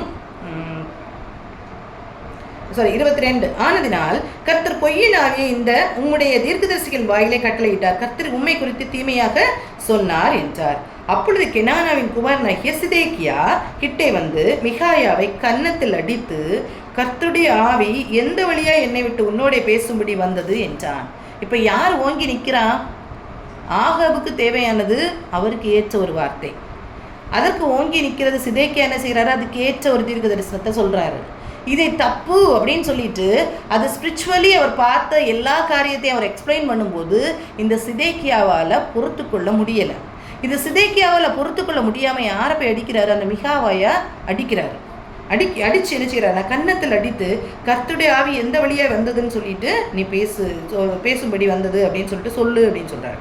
அதுக்கு மிகாயா சொல்கிறாரு, நீ ஒழித்து கொள்ள உள்ளறையில் பதுங்கும் அந்நாளிலே அதை காண்பாய். நீ ஒழித்து கொள்ள உள்ளறையில் பதுங்கும் அந்நாளில், அதான் என்னதுன்னா பொய் பேசுகிற வாய் அடைக்கப்படும். அப்படி தானே இந்த காரியம். இப்போ யுத்தத்துக்கு போவாங்க, கண்டிப்பாக போகிறாங்க. இதனுடைய முடிவு வரும்போது தெரியும் இதோட காரியம் என்னங்கிறது. அப்போது நீ அன்னைக்கு இந்த காரியம் நடக்கும்போது நீ சொன்ன மாதிரி கண்டிப்பாக நடக்காது. கர்த்தருடைய வார்த்தை தான் இருக்கும், கர்த்தருடைய வார்த்தை இப்படி தான் இருக்குது அப்படிங்கிறது அது வெளியில் நிறைவேறும் போது நீ என்ன செய்வேன்னா நீ பதுங்குவ. நீ போய் பதுங்கும் போது அது வெளிப்படும் அப்படின்னு சொல்கிறாரு. நீ இப்போ நான் சொன்னாலும் நீ என்ன செய்ய மாட்ட, புரிஞ்சிக்க மாட்ட, அது சீக்கிரத்தில் தெரியும். உள்ளறையில் நீ பதுங்க போறியே அந்நாளில் அதை காண்பாய் அப்படின்னு சொல்லிட்டு என்ன செய்யுது அவர் சொல்கிறாரு. அப்பொழுது இஸ்ரவேலின் ராஜா, நீங்கள் மிகாயாவை பிடித்து அவனை பட்டணத்து தலைவனாகிய ஆமோனிடத்திற்கும் ராஜகுமாரனாகிய யோவாசிடத்திற்கும் திரும்ப கொண்டு போய் அவனை சிறைசாலையில் வைத்து நான் சமாதானத்தோடே திரும்பி வருமளவும் அவனுக்கு இடுக்கத்தின் அப்பத்தையும் இடுக்கத்தின் தண்ணீரையும் சாப்பிட கொடுங்கள் என்று ராஜா சொன்னார் என்று சொல்லுங்கள் என்றான். இப்போ பாருங்க, உண்மையாக தீர்க்க தரிசனம் சொன்ன மிகாயாவுக்கு அடி, சிறை தண்டனை, அதுக்கு மேலே சாப்பிட்றதுக்கு இடுக்கத்தின் அப்பமும் இடுக்கத்தின் தண்ணீரும். அவருக்கு அவ்வளோ கஷ்டமான ஒரு பாடுகள் கொடுக்கப்படுது. இப்படித்தான் கர்த்தருடைய பிள்ளைகள் சில நேரம் ஒடுக்கப்படுவார்கள். கர்த்தருடைய பிள்ளைகள் கண்டிப்பாக ஒடுக்கப்படும். ஏன்னா நிற்கிறது யார், ஒரே ஒரு மனுஷன். சேர்ந்து எத்தனை பேர் நிற்கிறாங்க? 400 பேர் நிற்கிறாங்க. 400 பேர் நிற்கிறாங்க. இப்போ இந்த இடத்துல என்ன ஆகுதுன்னா, இந்த ஒரு ஆளாக நிற்கிற கர்த்தருடைய மனுஷன் என்ன செய்கிறாருன்னா, அவ்வளோ அவமானப்படுத்தப்படுறாரு, சிறையில் அடைக்கப்படுறாரு. எல்லா காரியமும் என்ன செய்யுதுன்னா இவருக்கு விரோதமாக தான் நடைபெறுகிறது. ஆனாலும் அவர் நிற்கிறார் கர்த்தருக்காக. இப்படி தான் கர்த்தருடைய பிள்ளைகள் நிற்கணும். இப்படி தான் கர்த்தருடைய பிள்ளைகள் நிற்கணும். கர்த்தருக்காக ஒரு ஆளாக இருந்தாலும், ஒரு ஆளாக நம்ம நின்னாலும் கர்த்தருடைய காரியத்துக்காக நாம் நிற்கணும். கர்த்தர் நம்மக்கிட்ட தெளிவாக பேசியிருப்பாரானால், நாம் சுத்த இருதயத்தோடு இருப்பாமானால் கர்த்தர் நம்மோட தெளிவாக பேசியிருப்பார். ஏன்னா அதான் சொல்கிறேன்ல, நமக்குள்ளால ஒரு தீய சிந்தனை இருக்கக்கூடாது. நம்மளை ஒரு காரியத்தை சாதிக்கிறதுக்காகவோ, அதான் நான் எப்போவுமே சொல்வேன், நம்முடைய இன்டென்ஷன் என்ன? கர்த்தர் நம்முடைய உள்ளந்திரியங்களை ஆராய்ந்து அறிகிற தேவன். நமக்கு எதுக்காக ஒரு காரியத்தை பேசுகிறோம், எதுக்காக செய்கிறோம், இது எல்லாமே கர்த்தர் அறிந்திருக்கிறார். இது வெளியரங்கமாக இருக்கிறது கர்த்தருக்கு முன்பாக. அப்போ இருதய சுத்தம் இருக்குமானால் கர்த்தர் பேசுகிறது சரியாக இருக்கும். ஆனால் இருதயத்தில் சுத்தம் இல்லாதபடிக்கு நாமே ஒரு திட்டத்தை வைத்து கொண்டு பேசுவோமானால் அது சரியாக இருக்காது. அது கண்டிப்பாக சரியாக இருக்காது. அப்போ நம்ம உள்ளத்தை தான் சுத்தம் பண்ணணும். நம்ம உள்ள சுத்தமாக கண்டிப்பாக கர்த்தர் நம்மோட பேசுறது தெளிவாக தெரியும். அப்படி தெளிவாக நம்மோடு பேசுவாரானால், ஏன்னா நம்ம சுய லாபத்துக்காகவோ நம்முடைய காரியங்கள் நம்ம சொல்லுறது நடக்கணும்னோ, இப்போ சம்திங் நம்ம பேஸ் பண்ணி ஒரு காரியம் நடக்கணும் அப்படிங்கிற தாட் நமக்குள்ள இல்லாமல் இருக்கும்போது நம்ம ஸ்ட்ராங்காக நிற்க முடியும். அது கர்த்தர் பேசுனது தான் அப்படின்னு சொல்ல முடியும். இல்லை நம்ம எங்கேயாவது ஒரு இடத்துல அதை உயர்த்தணும் அப்படிங்கிற தாட் இருக்குமானால் அது கண்டிப்பாக கர்த்தர் பேசுகிறாரான்றதை நம்ம என்ன செய்யணும்? கொஸ்டின் பண்ணி கேட்டு தான் ஆகணும். அதான் சொல்கிறான்ல, உலகத்தின் அதிபதி என்னிடத்தில் வருகிறான், அவனுக்கு என்னிடத்தில் ஒன்றும் இல்லை. இந்த உலகத்தில் எந்த காரியமாக இருக்கட்டும், நம்முடைய மேன்மைக்காகவோ நம்முடைய மேட்டிமைக்காகவோ நம்ம சொன்னதுக்காகவோ ஒரு காரியம் நடக்கணும் அப்படிங்கிற ஒரு இன்டென்ஷனோட ஒரு காரியத்தை நம்ம செய்வோமானால் அது கர்த்தர் பேசுகிறாரான்னு நம்ம கேட்டு தான் பார்க்கணும். ஆனால் எந்த ஒரு காரியம் இல்லை, நம்முடைய ஃப்ரீ மைண்டோட நம்ம இருக்கிறோம் அப்படின்னா கர்த்தர் பேசுகிறது அப்படிங்கிறத நம்ம என்ன செய்யணும்? தெளிவாக சொல்லலாம். இங்கே மிகாயா ரொம்ப தெளிவாக இருக்கிறாரு. அவர் எந்த ஒரு காரியத்தையும் என்ன செய்யலை, தன்னுடைய காரியத்துக்காக தன்னுடைய லாபத்துக்காகவோ எந்த ஒரு காரியத்தையும் சொல்லலை. அவர் என்ன சொல்கிறாரு? இந்த காரியம் இந்த நாளில் இந்த காரியம் தான் நடக்க போகிறது அப்படிங்கிறத சொல்கிறாரு. அப்போ அவருக்கு கஷ்டங்கள் வருது, வேதனைகள் வருது, எல்லாம் வருது. ஆனால் என்ன செய்ய முடியலன்னா நிற்க முடியல. சரியா? அப்போது நான் ஏற்றுக்கொள்ள முடியலை. மற்ற யாருக்கும் என்ன செய்ய முடியல? ஏற்றுக்கொள்ள முடியல. இப்போ இப்படி சொல்கிறாச்சு. 27ஆம் வசனம் பாருங்க. அப்பொழுது மிகாயா, நீ சமாதானத்தோടെ திரும்பி வந்தால் கர்த்தர் என்னை கொண்டு பேசினதில்லை என்று சொல்லி ஜனங்களே நீங்கள் எல்லாரும் கேளுங்கள் என்றான். இப்போ ஜனங்கள்கிட்ட ஒரே வார்த்தை சொல்கிறாரு, நீ சமாதானத்தோடு நீங்கள் திரும்பி வந்தீங்கன்னா கர்த்தர் என்னை கொண்டு பேசலை அப்படிங்கிறத ஜனங்களே நீங்கள் எல்லாரும் கேட்டுக்கொள்ளுங்க அப்படின்னு சொல்கிறாரு. அவருக்கு அவ்வளோ உறுதி இருக்குது, கர்த்தர் தான் பேசினார் அப்படிங்கிற உறுதி இருக்குது. அந்த உறுதியை பெற்றுக்கொண்டவர் என்ன சொல்றாரு? ஜனங்களே நீங்கள் இதை தெளிவாக கேட்டுக்கொள்ளுங்க, இவர் திரும்பி வந்தார்னா கர்த்தர் பேசுனது இல்லை அப்படிங்கிறத நான் தெளிவாக சொல்றேன் அப்படின்னு சொல்லிட்டு தைரியமா சொல்றாரு. பின்பு இஸ்ரவேலின் ராஜாவும் யூதாவின் ராஜாவாகிய யோசபாத்தும் கீலேயாத்துள்ள ராமோத்திற்கு போனார்கள். இப்ப பாருங்க, இப்போ அடுத்தது ஒரு சம்பவம் நடக்குது பாருங்க, கவனமா பார்த்துக்கோங்க. இப்போ 2 பேரும் யுத்தத்துக்கு போறாங்க. ஓகே, இப்போ யோசபாத்தும் என்ன செய்யல, அதுக்கு மேல பேசவே இல்லை. மிகாயாவை கேட்டாங்க, செய்தாங்க. ஆனால் யோசபாத்தும் இப்போ என்ன இல்லைன்னா இந்த காரியங்களெல்லாம் பார்த்துட்டு எதிராக பேசுகிறதற்கு அவருக்கு வாய் எழும்பலை. அவர் என்ன செய்யறார்? அமுங்கி போறார். ஏன்னா முதல்ல விழுந்துட்டார் இல்லையா, முதல்ல அந்த ஏவுதல்ல விழுந்துட்டார். இப்போ என்ன செய்யறாங்கன்னா யுத்தத்துக்கு போறாங்க. இந்த யுத்தத்துக்கு போகும்போது 29ஆம் வசனத்தை பாருங்க. இஸ்ரவேலின் ராஜா யோசபாத்தை பார்த்து, நான் வேஷம் மாறி யுத்தத்தில் பிரவேசிப்பேன், நீரோ ராஜவஸ்திரம் தரித்திரும் என்று சொல்லி இஸ்ரவேலின் ராஜா வேஷம் மாறி யுத்தத்தில் பிரவேசித்தார். இந்த இடத்துல நான் கேட்குறேன், இந்த ஆகாப் ராஜா மிகாயா சொன்னதை கேட்கல தானே?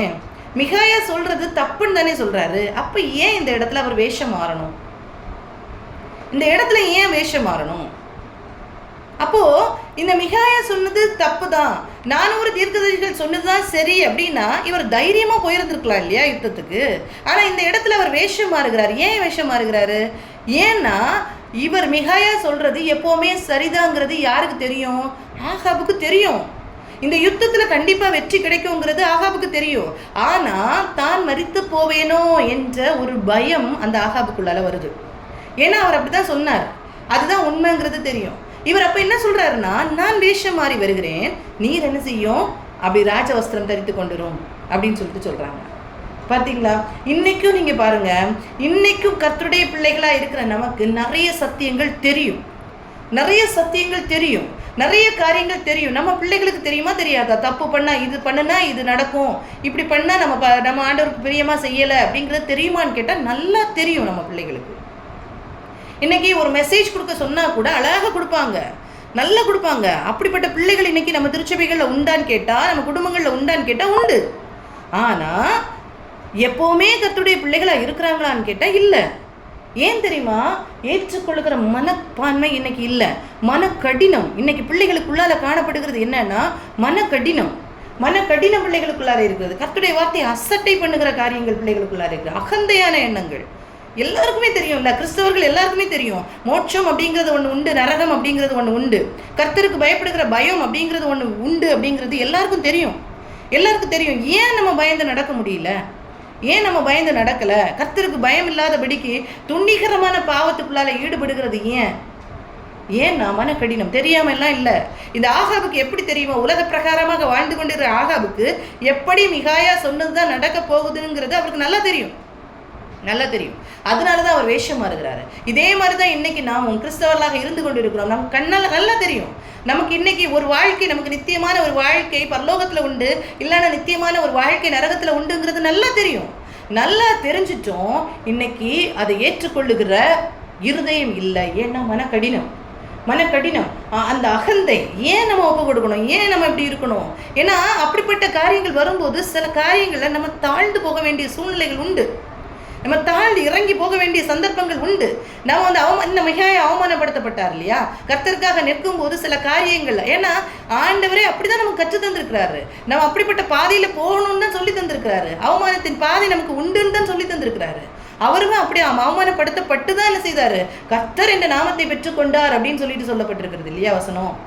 ஏசு அப்படின்னு சொல்லிட்டு வந்தாலும் சும்மா எல்லாம் அந்த நாமம் கிடைக்கல. எல்லா முழங்கால்களும் முடங்கணும் அப்படிங்கிற நாமம் அவருக்கு கிடைத்ததுக்கு காரணம் இந்த அவமானங்கள் எல்லாத்தையும் தாண்டி போய் அவர் தன்னை ஒப்பு கொடுத்ததுனால தான் கிடைச்சது அந்த அதிகாரம். இதெல்லாம் சகித்து போகிறதுக்குள்ள இருதயம் இல்லாததுனால தான் இன்னைக்கு நம்ம துணிகரமாக பாவம் செய்து கொண்டு இருக்கிறோம். கிறிஸ்தவர்களாகி எல்லாருக்கும் தெரியாதா? இன்னைக்கு நமக்கு தெரியாதா? தெரியும் இல்லையா? ஆனாலும் இன்னைக்கு வெளிச்சத்துக்குள்ளால வந்த இன்னைக்கு நமக்கு கர்த்தரை குறித்ததான பயம் இல்லாதபடிக்கு, கர்த்தருடைய வார்த்தைக்கு நடுக்கம் இல்லாதபடிக்கு நம்ம வாழுவோமானால் நாமும் யாரை போல இருக்கிறோம்னா ஆகாபை போல இருந்து கொண்டு இருக்கிறோம். பயம் உண்டு. ஆனால் ஏற்றுக்கொள்ளுகிற மனப்பக்குவம் இன்னைக்கு இல்லை. அதே மாதிரி தான். அதனால தான் அவர் வேஷம் மாறுகிறார். வேஷம் மாறி சொல்கிறாரு, நான் வேஷம் மாறி வரேன், ஆனால் ராஜவஸ்திரம் நீர் தரித்து கொண்டுரும் அப்படின்னு சொல்கிறாங்க. பாருங்க, அங்கே என்ன நடக்குது? சீரியாவின் ராஜா என்ன சொல்றாருன்னா 30ஆம் வசனத்தை பாருங்க. சீரியாவின் ராஜா தனக்கு இருக்கிற ரதங்களின் தலைவரை நோக்கி, நீங்கள் சிறியவரோடும் பெரியவரோடும் யுத்தம் பண்ணாமல் இஸ்ரவேலின் ராஜா ஒருவனோடே மாத்திரம் யுத்தம் பண்ணுங்கள் என்று கட்டளையிட்டு இருந்தான். ஏன்? கர்த்தருடைய திட்டம் என்ன? அந்த இடத்துல ஆகாப் மரிக்கணும். அங்க சீரியாவின் ராஜாவுக்கு என்ன திட்டம் இருக்கு? ராஜாவை மாத்திரம் ஃபோக்கஸ் பண்ணி நீங்க என்ன செய்யுங்க? யுத்தம் பண்ணுங்க. சிறியோர் பெரியோர் எல்லாரையும் விட்டுருங்க, ராஜாவை மட்டும் ஃபோக்கஸ் பண்ணி நீங்க என்ன செய்யுங்க? யுத்தம் பண்ணுங்கன்னு சொல்றாங்க. இப்ப யாருக்கு விரோதமாக யுத்தம் வரும்? நீங்க யோசிச்சு பாருங்க. யோசபாத்துக்கு விரோதமாக யுத்தம் வரும். யோசபாத்ரா ராஜவஸ்திரம் தரித்து கொண்டிருக்கிறார். இப்படித்தான் ஆவிக்குரிய பிள்ளைகள் உலக பிரகாரமான பிள்ளைகளோடு போய் கலந்து கொள்ளும் போது சில கண்ணிக்குள்ளால சிக்கி கொள்ளுகிறார்கள். யோசபாத்துக்கு இது தேவையில்லாத ஒரு காரியம்.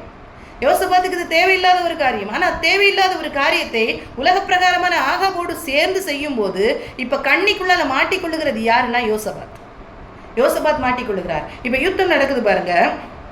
ஆதலால் ரதங்களின் தலைவன் யோசபாத்தை காண்கையில், இவன் தான் இஸ்ரவேலின் ராஜா என்று சொல்லி யுத்தம் பண்ண அவனை சூழ்ந்து கொண்டார்கள்.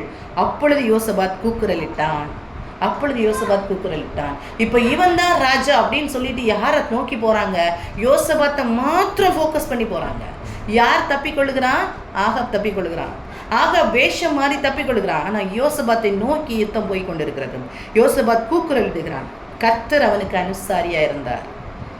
ஒரு ஆவிக்குரிய பிள்ளைகளுக்கு கர்த்தர் அனுசாரியா இருக்கிறார். நம்ம எவ்வளோ கண்ணிகள், எவ்வளோ தவறுகளை நம்ம செஞ்சு கொண்டு இருக்கிறோம் தெரியுமா? அந்த நேரத்தில் எல்லாம் கர்த்தர் கூட இல்லாமல் இருந்தால் நம்ம என்னைக்கோ அழிந்து போயிருப்போம். நம்ம சொல்லிக்கலாம் நம்ம ஆவிக்குரியவர்கள்னு. ஆனால் எத்தனை இடத்துல விழுந்து போகிறோம் நமக்கே தெரியாமல் நாம் விழுந்து கொண்டு இருக்கிறோம். ஆனால் கர்த்தருடைய அனுசரணை நமக்கு இருக்கிறதுனால மாத்திரம்தான் நின்று கொண்டு இருக்கிறோம். கர்த்தர் அனுசாரியா இருந்தார். அவர்கள் அவனை விட்டு விலகும்படி தேவன் செய்தார். பாருங்க, இதுதான் கிருபைங்கிறது. இவர் யோசபாத் கர்த்தருடைய பிள்ளையாக கர்த்தருடைய காரியத்தில் அவ்வளோ காரியத்தை அவர் செஞ்சிருந்தார் இதுக்கு முன்னால. நம்ம இன்னொரு நாள் பார்க்கலாம் அதை.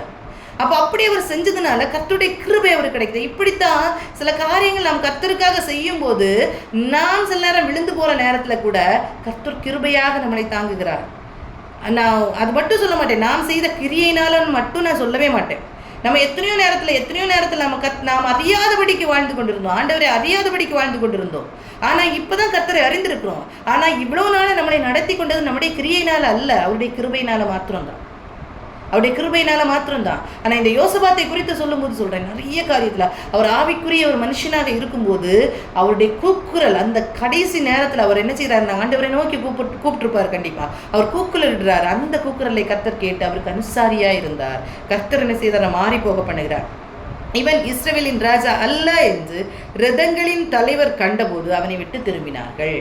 ரதங்களின் தலைவன் ஐடென்டிஃபை பண்ணிக்கிறாரு, இது இஸ்ரவேலின் ராஜா இல்லை அப்படின்னு சொல்லிட்டு புரிஞ்சுக்கிறாரு. இது எப்படி சாத்தியம் அப்படின்னு கேட்டால் கொஞ்சம் கடினமான காரியம் இல்லையா? யுத்தத்துக்கு போகிற ராஜா எப்படி போவாங்க?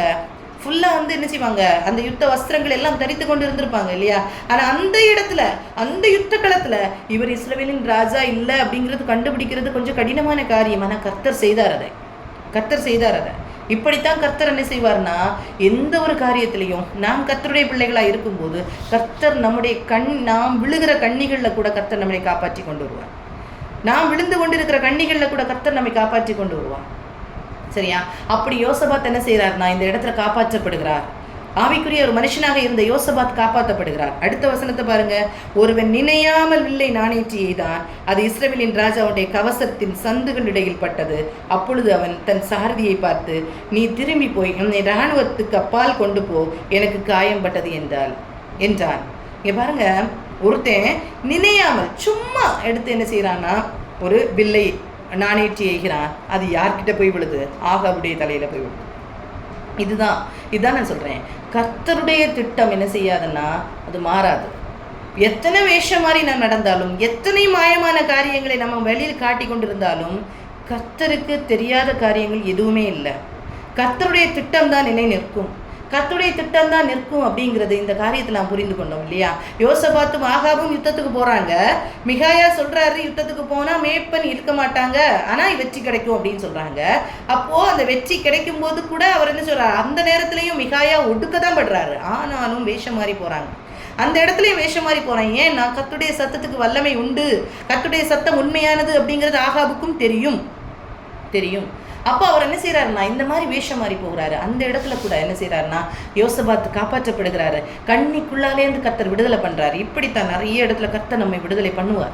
நம்ம கர்த்தருடைய பிள்ளைகளாக இருக்கும்போது கர்த்தர் நம்மை விடுதலை பண்ணுவார். அதே நேரத்தில் நாம் வேஷம் மாறி ஒரு மாயமான வாழ்க்கைக்குள்ளால் வாழ்ந்துட்டு நம்ம இருப்போமானால் நமக்கு வரவேண்டிய காரியங்கள், தண்டனைகள் வந்து தான் தீரும். அதை யாராலும் மாற்ற முடியாது, அதை மாற்றவே முடியாது. கர்த்தருடைய திட்டம் தான் என்ன செய்யும், நிலைக்கும் அப்படின்னு சொல்ல முடியும். இதில் நம்ம இப்போ நமக்கு தெரியும், இந்த காரியத்தில் அன்றைய தினம் யுத்தம் அதிகரித்து இஸ்ரவேலின் ராஜா சீரியருக்கு எதிராக ரதத்தில் சாயங்காலம் மட்டும் நின்று கொண்டார். சூரியன் அஸ்தமிக்கும் போது இறந்து போனான். இவர் என்ன செய்கிறாரு, ஆகாப் ராஜா இறந்து போகிறாரு அப்படின்னு சொல்லிட்டு நம்ம பார்த்தோம். அப்போ மிகாயா சொன்ன காரியம் அப்படியே நடந்தது அப்படின்னு சொல்கிறத நம்ம கற்றுக்கொண்டோம். அப்போ கர்த்தருடைய திட்டம் தான் அங்கே நிலைக்கும் அப்படிங்கிறத கற்றுக்கொண்டிருக்கோம். சரி, நான் அப்போ ஒன்று கேட்குறேன். நம்ம ப்ரேயர் பண்ணுறோம் இல்லையா, நம்ம ஜெபிக்கிறோம். நாம் ஜெபிக்கும்போது கர்த்தருடைய திட்டத்தை மாற்ற முடியுமா? நம்ம ஜெபிக்கிறோம் இல்லை, நம்ம கண்டிப்பாக ஜெபிக்கணும். ஜெபம்ங்கிறது அத்தியாவசியமானது. எதுக்காக நம்ம ஜெபிக்கணும்? ஜெபம்ங்கிறது அத்தியாவசியமானது. கண்டிப்பாக நம்ம ஜெபிக்கணும், ஜெபிக்க கடமைப்பட்டிருக்கோம். அப்போ எதுக்கு ஜெபிக்கணும்? கர்த்தருடைய திட்டத்தை மாற்ற முடியுமா?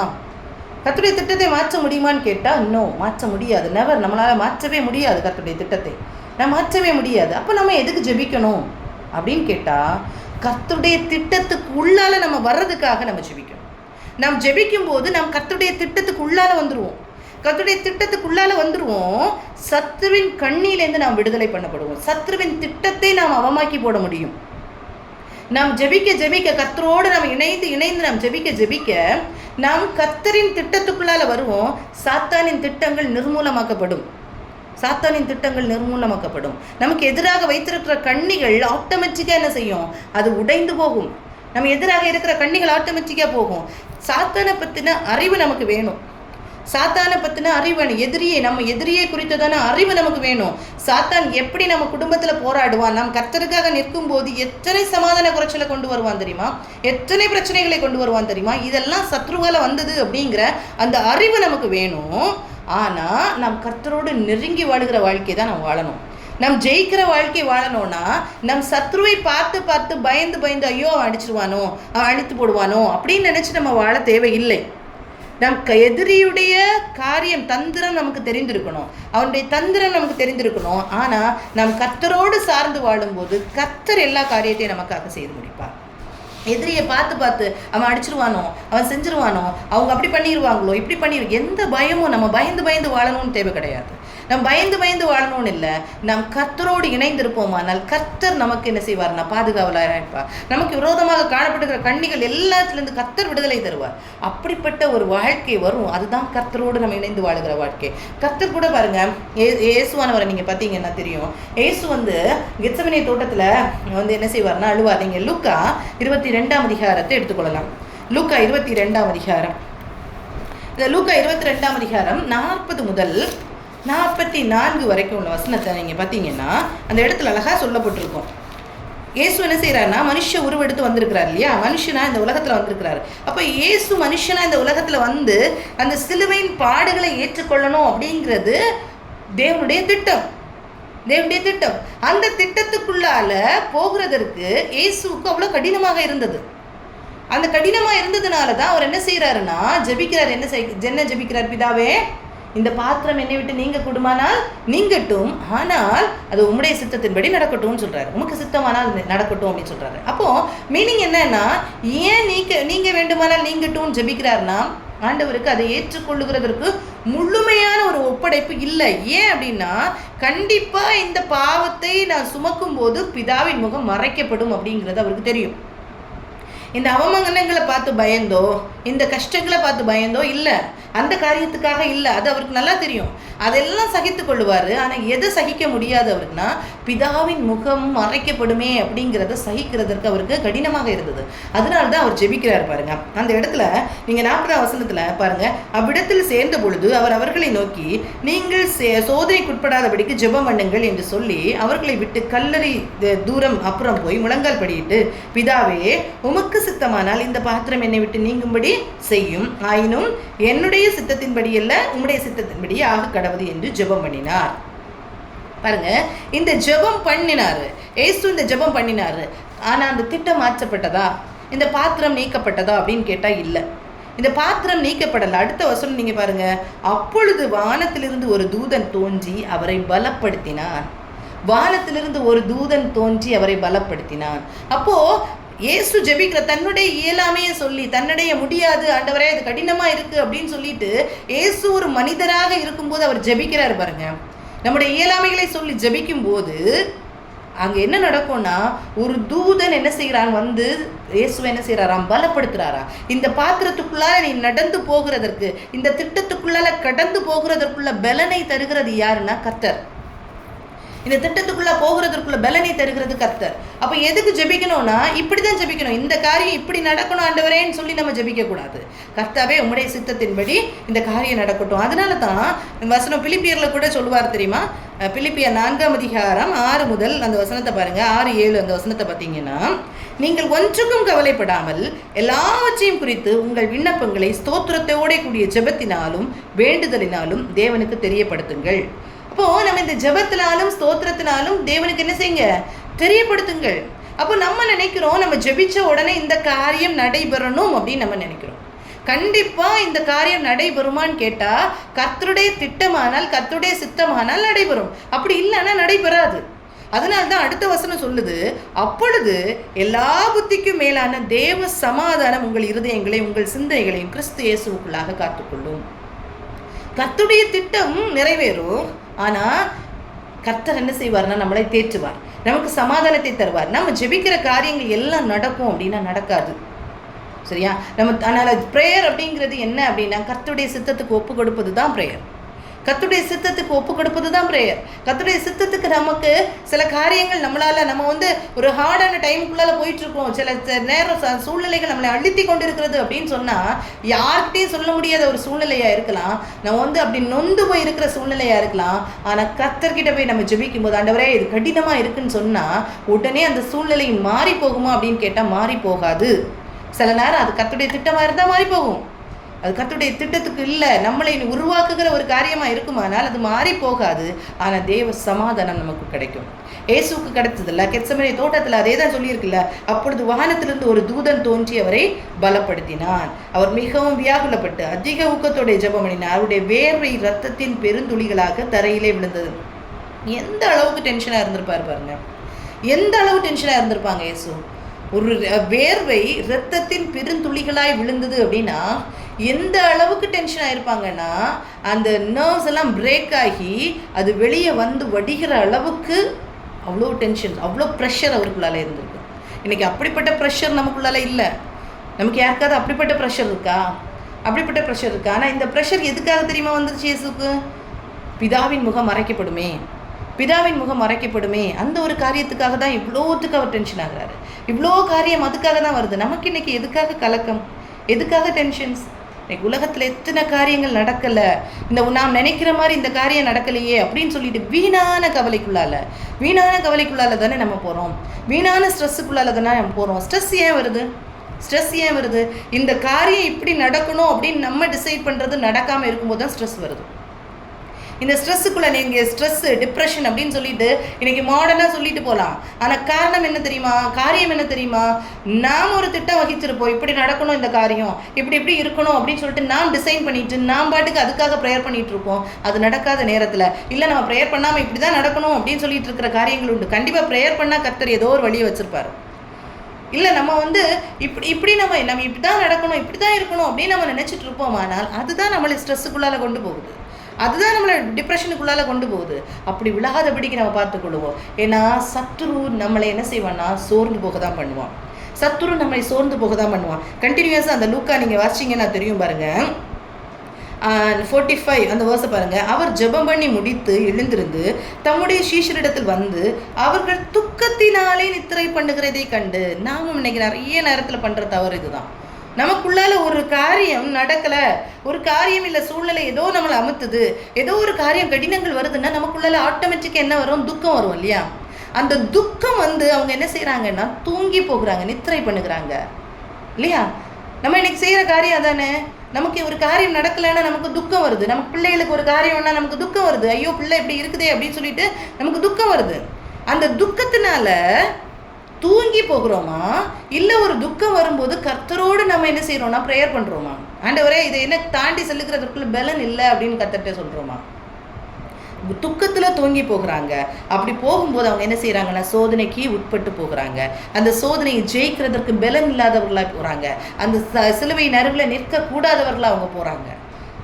நம்ம இன்னைக்கு பார்ப்போம், இன்னைக்கு நம்ம ஆவிக்குரியவர்களாக இருக்கிறோம் அப்படின்னு சொல்லி கொண்டு நம்ம இருக்கிறனா நமக்கு ஏற்ற போதகங்களை வைத்துக்கொண்டு நமக்கு ஏற்ற காரியங்களை வைத்துக்கொண்டு இந்த உலகத்தில் வாழ்ந்து கொண்டிருக்கிறோமா? அப்படி நான் வாழ்ந்து கொண்டிருக்கிறோமா? எல்லாமே ஆராய்ந்து பார்ப்போம்.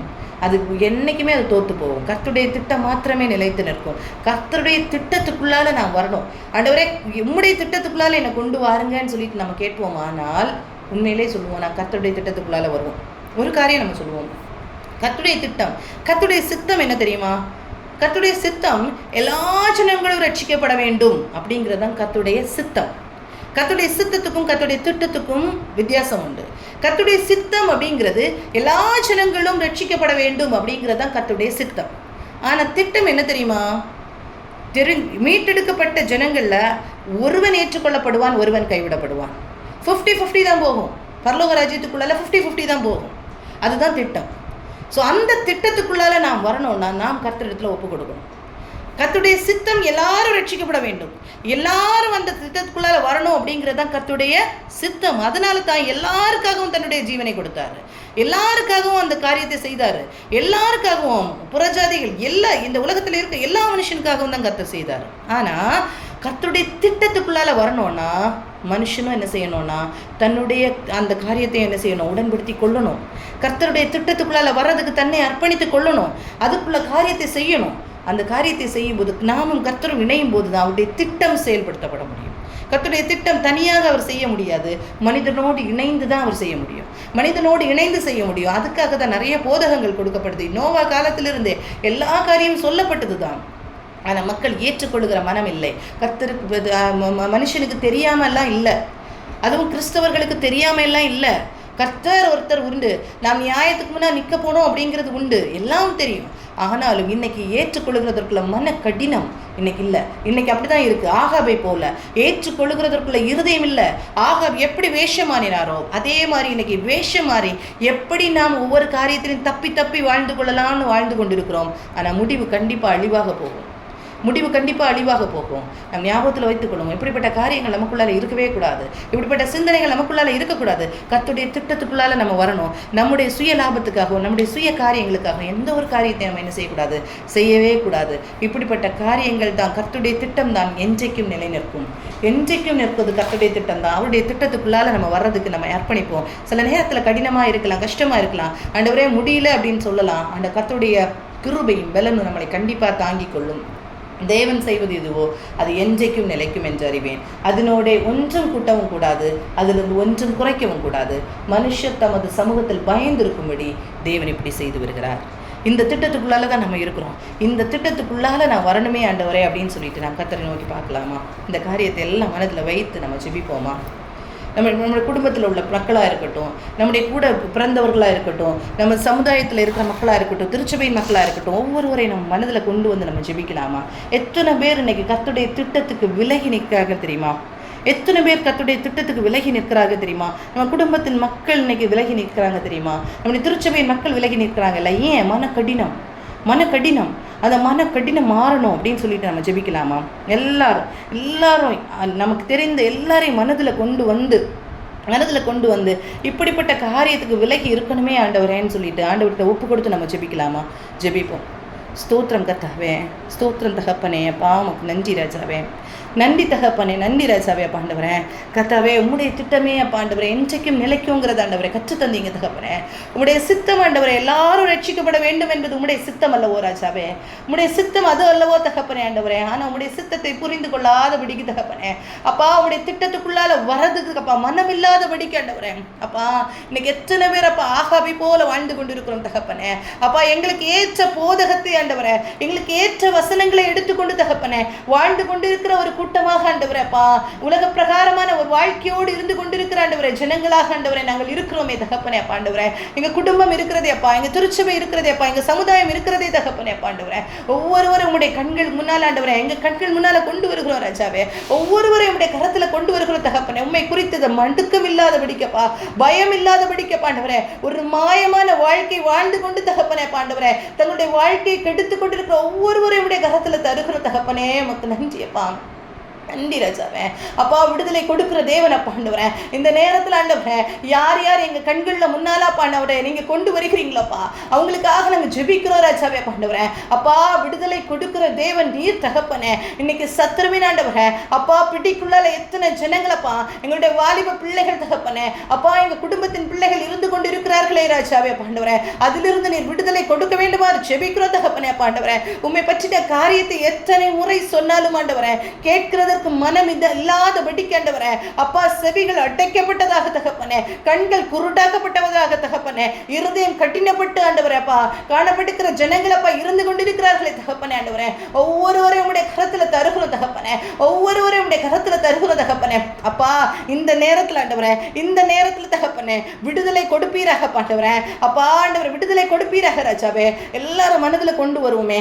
ஒவ்வொரு ஆள் பேசின காரியங்கள், பேசின வார்த்தைகள் நமக்கு தெரியும் இல்லையா? நம்ம குடும்பத்தில் கர்த்தருக்கு விரோதமாக பேசின காரியங்கள், கர்த்தருடைய காரியத்தை சொல்லும் போது அதற்கு அலட்சியமாக பேசின காரியங்கள் இதெல்லாம் நம்முடைய இருதயத்தில் வருமே. இது எல்லாத்தையும் மனதில் வைத்து நம்ம ஜெபிப்போமா? இந்த இடத்துல விடுதலை நம்ம பெற்றுக்கொள்வோமா? நம்முடைய குடும்பத்திற்கு நம்ம விடுதலை பெற்றுக்கொள்வோமா? கர்த்தரிடத்துல கேட்போம். ஆண்டவரே அப்பா பேசின வார்த்தைகள் ஒவ்வொரு காரியத்தையும் மன்னிப்பீராக ராஜாவே ஆண்டவரே. உமக்கு விரோதமாக பேசின காரியங்கப்பா, துணிகரமாக பேசின காரியங்களப்பா அன்னைக்கு காயின் இடத்துல ஆண்டவரே அப்பா ஆபேல் எங்கே, உன் சகோதரனாகி ஆபேல் எங்கே என்று கேட்ட நேரத்தில் தகப்பனே தகப்பனே, எவ்வளோ துணிகரமா தகப்பனே, என் சகோதரனுக்கு நான் காவலாளியோ என்று சொல்லி தகப்பனே ஆண்டவரே, துணிகரமான பேச்சு ஆண்டவரேப்பா ஒரு காயினிடத்திலிருந்து புறப்பட்டதே தகப்பனேப்பா. தெய்வ பயம் இல்லாதபடிக்கப்பா, உமக்கு ஆண்டவரே உண்மை குறித்ததான ஒரு பயம் நடுக்கம் இல்லாதபடிக்கு தகப்பனே அப்பா இன்னைக்கு வாழ்ந்து கொண்டிருக்கிற சமுதாயம் தகப்பனே அப்பா, எங்க திருச்சபை தகப்பனே, திருச்சபையின் ஒவ்வொரு வாலிப பிள்ளைகளையும் ஆண்டவரை குறிப்பாக உடைய சமூகத்தில் தருகிற தகப்பனே ஆண்டவரே அப்பா, ஒரு மாயமான வாழ்க்கை தகப்பனே ஒவ்வொரு பிள்ளைகளுக்குள்ளால இருக்கிறதே ராஜாவே ஆண்டவரே. விடுதலை கொடுக்கிறவர் நீர் ராஜாவே ஆண்டவரே, விடுதலை கொடுக்கிறவர் நீர் தகப்பனேப்பா, விடுதலை கொடுக்கிறவர் நீர் தகப்பனே ஆண்டவரே. ஒரு சவுலை தகப்பனே மாற்றின தேவ நீர் அல்லவோ ராஜாவே ஆண்டவரே, ஒரு கிதியோனை பலப்படுத்தின தேவ நீர் அல்லவோ ராஜாவே, ஒரு பாராக்கை எழுப்பின தேவ நீர் அல்லவோ ராஜாவே ஆண்டவரே. நீர் எழுப்புவீராக தகப்பனே, எழுப்புவீராக தகப்பனே அப்பா. ஒவ்வொரு பிள்ளைகளுக்கும் தகப்பனே அப்பா சத்ருவின் கண்ணிலிருந்து விடுதலை கொடுப்பீராக ராஜாவே அப்பா. ஆவிக்குரிய பிள்ளைகள் என்று சொல்லிக் கொண்டு வாழ்ந்து கொண்டிருக்கிற நாங்களும் தகப்பனே ஒரு யோசபாத்தை போல தகப்பனே உலக காரியங்களோடு இணங்கி போகாதபடிக்கு தகப்பனே எங்களை காத்துக்கொள்ளுகிற கிருபைகளை நீர் கொடுப்பீராக ராஜாவே அப்பா. உமக்கு நன்றி, நன்றி தகப்பனே, நன்றி ராஜாவே, நன்றி தகப்பனே. ஹல்லேலூயா, உமக்கு நன்றி அப்பா. ஹல்லேலூயா, உமக்கு நன்றி தகப்பனே. ஹல்லேலூயா, உமக்கு நன்றி தகப்பனே. நன்றி ராஜாவே. ஹல்லேலூயா, ஹல்லேலூயா, உமக்கு நன்றி அப்பா. விடுதலை கொடுக்கிற தேவன் விடுதலை கொடுப்பீராகப்பா, விடுதலை கொடுக்கிற தேவன் விடுதலை கொடுப்பீராக ராஜாவேப்பா. எங்க பிள்ளைகள் அந்த விடுதலை பெற்றுக் கொள்ளட்டுவப்பா அப்பா. உடைய வார்த்தைகளை கற்றுக் கொடுக்கும் போது அசட்டை பண்ணுகிற பிள்ளைகள் ஆண்டவரே, அசட்டை பண்ணுகிற பிள்ளைகள் அப்பா, அறிந்தும் அறியாததை போல நடக்கிற பிள்ளைகள் தகப்பனே, இருதய கடினத்தோடு இருக்கிற பிள்ளைகள் ஒவ்வொருவரையும் உடைய மனக்கண்கள் முன்னால் ஆண்டவரே நாங்கள் கொண்டு வருகிறோம் தகப்பனே. எங்கள் மனக்கண்களில் வருகிறதே ராஜாவேப்பா. ஒவ்வொரு பிள்ளைகளையும் உடைய கரத்தில் தருகிறோம் தகப்பனே. விடுதலை கொடுங்க ராஜாவே, விடுதலை கொடுங்க தகப்பனே. ஹல்லேலூயா பாண்டவரே, நீர் விடுதலை கொடுக்க வல்லவர் தகப்பனே பாண்டவரே, நீர் விடுதலை கொடுக்க வல்லவர் தகப்பனே பாண்டவரே. விடுதலை கொடுப்பீராக ராஜாவே பாண்டவரே, விடுதலை கொடுங்க தகப்பனே. ஹல்லேலூயா, உமக்கு நன்றி தகப்பனே. ஹோ ஷஹாதலத ஹந்தல பூஷிகா லிஷித்திலி ஹந்தல ஷிகபூதிலி கந்தல ஷிகபூலிகா லிஷித்தி கபு கபூதிலி கந்தல ஷிகபு கபூதிலி கந்தல பூஷிகா உஷிகபு. ஓ கடினப்படுத்துகிற எல்லா இருதயங்களும் அப்பாண்டவரே லகுவாக மாறட்டும் அப்பா, லகுவாக மாறட்டும் தகப்பனே, லகுவாக மாறட்டும் தகப்பனே ஆண்டவரே. உண்மை குறித்ததான ஒரு பயம் ஆண்டவரே நடுக்கம் வரட்டும் தகப்பனே ஆண்டவரே, உண்மை குறித்ததான பயமும் நடுக்கமும் வரட்டும் தகப்பனே ஆண்டவரே. ஹல்லேலூயா ஆண்டவரே, பயமும் நடுக்கமும் வரட்டும் ராஜாவே. ஹல்லேலூயா ஆண்டவரே, அப்படிப்பட்ட இருதயத்தை கொடுப்பீராக ராஜாவே, அப்படிப்பட்ட இருதயத்தை கொடுப்பீராக தகப்பனே. ஹல்லேலூயா ஆண்டவரே அப்பா, நீ கொடுங்க ராஜாவே. ஒவ்வொரு பிள்ளைகளும் அப்பா உம்முடைய வசனத்தை கேட்கும் போது தகப்பனே வசனத்தை கேட்க கூடாதபடி ஆண்டவரே சத்ரு அடைத்து வைத்திருக்கிற எல்லா ஆண்டவரே பாண்டவரே கிரியைகளும் ஆண்டவரே முறிந்து போகட்டும் தகப்பனே, முறிந்து போகட்டும் தகப்பனே. வசனத்தை கேட்கிற ஆண்டவரே அப்பா பிள்ளைகளாக எங்க பிள்ளைகள் மாறட்டும் தகப்பனே ஆண்டவரே. வசனத்துக்கு எதிர்த்து நிற்க வேண்டாமே ராஜாவே, பிசாசுக்கு எதிர்த்து நிற்கிற ஒரே ஆயுதம் வசனமே அப்பா, வசனமே தகப்பனே. அந்த வசனத்தை அப்பா எங்க பிள்ளைகள் கேட்க ஆண்டவரே, எங்க பிள்ளைகள் ஆண்டவரே அப்பா உம்முடைய வசனத்தை கொண்டு தங்களை சுத்திகரித்து கொள்ளப்பா. தடையாக காணப்படுகிற எல்லா காரியங்களும் அழிந்து போகட்டும் அப்பா. ஹல்லேலூயா, உமக்கு நன்றி தகப்பனே, நன்றி ராஜாவே, நன்றி ராஜாவே அப்பா. நீ அப்படி செய்ய போற அன்புக்காக நன்றி செலுத்துகிறோம் தகப்பனே, நன்றி ராஜாவே. வாலிபன் தன் வழியை எதனால் சுத்தம் பண்ணுவான், உம்முடைய வசனத்தின்படி தன்னை காத்துக் கொள்கிறதுனால் தானே என்று வசனம் சொல்லுதே தகப்பனே பாண்டவரே. இந்த வசனம் போகாதபடிக்கப்பா இருக்கிற தடைகளை மாற்றுவீராகப்பா. ஹல்லேலூயா. ஓலா ஷாக்கா தலத ஹந்தலா ஷிகதிலி பலபுஷிகா லிஷித்திலி கந்தலா ஷிகபு கூதிலி கந்தலா ஷிகபு லிஷித்திலி பலபுஷிகா கூதிலி கந்தலா லிஷிகா கூதிலி தி ஹந்தலா ஷிகபு. ஓ எல்லாரும் ஜெபிக்கலாமா? யார் யார் நம்முடைய இருதயத்தில் வராங்களோ, நம்ம மனக்கண்களில் வராங்களோ, எல்லாரையும் மனதில் வைத்து நம்ம ஜெபிப்போமா, எல்லாரையும் மனதில் வைத்து நம்ம ஜெபிப்போமா. ஹல்லேலூயா. ஓலா ஷாக்கா தலத ஹந்தலா ஷிகபு லிஷித்தி லிக்கபா. மாயமான வாழ்க்கைக்குள்ளால இருந்து கொண்டிருக்கிற பிள்ளைகளுக்கு விடுதலை வேணுமே, மாயமான வாழ்க்கைக்குள்ளால வாழ்ந்து கொண்டிருக்கிற பிள்ளைகளுக்கு விடுதலை வேணுமே. அந்த விடுதலை நம்ம பெற்றுக் கொடுக்கணுமே, கர்த்தருக்குள்ளாக அந்த விடுதலையை பெற்றுக்கொள்ளணுமே, அந்த விடுதலையை பெற்றுக்கொள்ளணுமே. ஹல்லேலூயா ஆண்டவரே. விடுதலை கொடுக்கிற தேவன் விடுதலை கொடுப்பீராக ராஜாவே, விடுதலை கொடுக்கிற தேவனீர் விடுதலை கொடுப்பீராகப்பா. அதற்காக அல்லவோ ரத்தத்தை சிந்தினி தகப்பனே, உம்முடைய சித்தம் எல்லாரையும் விடுதலை பண்ணணும்னு அல்லவோ தகப்பனேப்பா. அப்பா ஆண்டவரே சத்ருவின் ஆண்டவரே அப்பா ஆண்டவர் தலையை நசுக்கி போட்ட தேவன் நீர் ஆண்டவரே, சத்ருவின் தலையை நசுக்கி போட்ட தேவன் நீர் அல்லவோ ராஜாவே ஆண்டவரே. அப்பா பிள்ளைகளுக்குள்ளால காணப்படுகிறான் இந்த தீமையான சிந்தனைகள் எல்லாம் ஒழிந்து போகட்டும் தகப்பனே. மன கடினங்கள் மாறட்டும் அப்பா, மன கடினங்கள் மாறட்டும் தகப்பனே ஆண்டவரே. லகுவான இருதயத்தை கொடுப்பீராக ராஜாவே, லகுவான இருதயத்தை கொடுப்பீராக தகப்பனே. ஹல்லேலூயா, உமக்கு நன்றி, நன்றி ரஜாவே, நன்றி தகப்பனேப்பா. எப்படி செய்ய போகிற அன்புக்காக நன்றி அப்பாண்டவரேன். நன்றி தகப்பனேப்பா, உமக்கு ஸ்தோத்திரம் தகப்பனே, ஸ்தோத்திரம் ராஜாவே. ஹல்லேலூயா, உமக்கு நன்றி, நன்றி ராஜாவே, நன்றி தகப்பனே ஆண்டவரேன். எங்கள் குடும்பத்தின் மக்களை ஆண்டவரை உங்களுடைய கரத்தில் தருக்கிறோம் தகப்பனே. எங்கள் குடும்பத்தில் ஆண்டவரேப்பா உமக்கு விரோதமான பேசின எத்தனை காரியங்கள் உண்டு தகப்பனே ஆண்டவரேன். அப்பா உமக்கு பிரியமில்லாமல் நடந்து கொண்ட காரியங்கள் எத்தனை உண்டு தகப்பனே ஆண்டவரேன். அப்பா எங்கள் உடன் பிறந்தவர்களும் உண்டு தகப்பனே ஆண்டவரேன். உமக்கு பயப்படாத படிக்கப்பா, உமக்கு பயப்படுகிற நடுக்கம் இல்லாத படிக்க ஆண்டவரே, பேசின ஒவ்வொரு வார்த்தைகளையும் ஆண்டவரே அப்பா நீங்க உணர்த்தி கொடுப்பீராக ராஜாவே. அப்பா ஒவ்வொருவர் தகப்பனே தங்களுடைய வாயில மன்னிப்பு கேட்கணுமே ராஜாவே. அப்படிப்பட்ட சூழ்நிலையை நீர் ஏற்படுத்தி கொடுப்பீராக ராஜாவே. ஆண்டவரே ஜெபிக்கும் போது கிருபை பெருகட்டும் தகப்பனே, கிருபை பெருகட்டும் ராஜாவே, கிருபை பெருகட்டும் தகப்பனே. அப்பா ஆண்டவரே அப்பா வாயிலிருந்து அறிக்கையிட்ட ஒரு காரியங்களும் தகப்பனே, அசட்டையாக பேசின ஒரு காரியங்களுக்கும் ஆண்டவரே அப்பா உம்மிடத்துல மன்னிப்பை பெற்றுக்கொள்ளணுமே ராஜாவே. அந்த இருதயத்தை நீ கொடுங்க தகப்பனே, அந்த உணர்வுள்ள இருதயத்தை கொடுங்க ராஜாவே, அந்த உணர்வை கொடுங்க தகப்பனே ஆண்டவரே. ஒரு மாறுதலை கட்டளை இடுவீராக ராஜாவே, ஒரு மாறுதலை கட்டளை இடுவீராக தகப்பனே. அல்லேலூயா, உமக்கு நன்றி அப்பா. எப்படி செய்ய அன்புக்காக நன்றி செலுத்துக்கிறோம் அப்பா. அப்படி செய்ய போகிற அன்புக்காக நன்றி செலுத்துக்கிறோம் தகப்பனே. தொடர்ந்து தகப்பனே ஆண்டவரே இதற்காக போராடி ஜெபிக்க ஆண்டவரே எங்களுக்கும் பலன் தருவீராகப்பா, பலன் தருவீராக தகப்பனே. அப்பா உமக்கு நன்றி செலுத்துக்கிறோம் தகப்பனே ஆண்டவரே. நாளை தினத்துக்குரிய ஆராதனை உடைய கரத்தில் தருகிறோம் ஆண்டவரே. திருச்சபைகள் எல்லாம் தகப்பனே அப்பா நாளைக்குமே ஆராதிக்குமே ராஜாவே. அப்பா ஆண்டவரே அப்பா உம்முடைய திருச்சபையில் தகப்பனே நீர் ஆண்டவரே அப்பா எங்கள் திருச்சபைகளை நீங்கள் வாசம் பண்ணணுமே தகப்பனே ஆண்டவரே. வெறுமனே தகப்பனே ஆண்டவரே அப்பா நீங்கள் எங்கள் ஆலயத்தில் இருக்கக்கூடாதபடிக்கு தகப்பனே எங்களுடைய தவறுகள் இருக்குமானால் எல்லாவற்றையும் மன்னிப்பீராக ஆண்டவரே, எல்லாவற்றையும் மன்னிப்பீராக ராஜாவே ஆண்டவரே. அப்பா ஆண்டவரே மன்னிப்பிட்டு ஆண்டவரே நாங்கள் பெற்றுக்கொள்ளணும் ஆண்டவரே. உங்களுடைய பிரசன்னத்தை நாங்கள் உணரணும் தகப்பனே. ஒவ்வொரு பகுதியிலையும் தகப்பனே அப்பா நாங்கள் பாடுகிற ஒவ்வொரு காரியங்கள், ஏறெடுக்கிற விண்ணப்பங்கள் அப்பா, பாவ அறிக்கைகள் தகப்பனே, ஒவ்வொரு நேரத்தில் ஆண்டவரே சப்பா அப்பா உங்களுடைய கிரியை வெளிப்படணும் தகப்பனே. அப்பா நீங்க பேசணும் தகப்பனே, உங்களுடைய சத்தத்தை ஒவ்வொருவரும் கேட்கணும் தகப்பனே ஆண்டவரே. முழுமையான அர்ப்பணிப்போடு தகப்பனே, முழுமையான அர்ப்பணிப்போடு தகப்பனே அப்பா தங்களை அர்ப்பணிக்க கிருபை கொடுக்கணும் தகப்பனே ஆண்டவரே. நன்றி ராஜாவே, நன்றி தகப்பனே, நன்றி ராஜாவே பாண்டவரேன். அப்படி செய்ய போற அன்புக்காக நன்றியை பாண்டவரேன். உம்முடைய வசனத்தை கொண்டு வருகிற ஆண்டவரே போதகர்களையும் உம்முடைய கரத்துல தருகிற தகப்பனே, உம்முடைய கரத்துல தருகிற தகப்பனே. உம்முடைய பாதத்தில் இருந்து பெற்றுக்கொள்ளப்பா நீர் கிருபை தாங்கப்பா. வார்த்தைகளை உம்முடைய பாதத்திலிருந்து பெற்றுக்கொள்ள கிருபை தாங்கப்பா. அனுபவம் மிக்க போதகர்களை கொண்டு வாருங்க தகப்பனே. அப்பா கற்றுக்கொண்டு போதிக்கிற போதகம் அல்ல ராஜாவே ஆண்டவரே. அப்பா ராஜாவே உம்மிடத்திலிருந்து பெற்றுக்கொள்ளுகிற அந்த அனுபவத்தோடு போதிக்க பாண்டவரே நீர் கிருபைகளை கொடுப்பீராக ராஜாவே ஆண்டவரே. நீங்க பேசணும் ராஜாவே, நீங்க பேசணும் ராஜாவே. வாஞ்சியோடு எத்தனை ஆத்துமாக்கள் வருவார்கள் தகப்பனே, அந்த ஆத்துமாக்களுக்காக தகப்பனே ஆண்டவரே நீங்க பேசுங்க தகப்பனே ஆண்டவரே.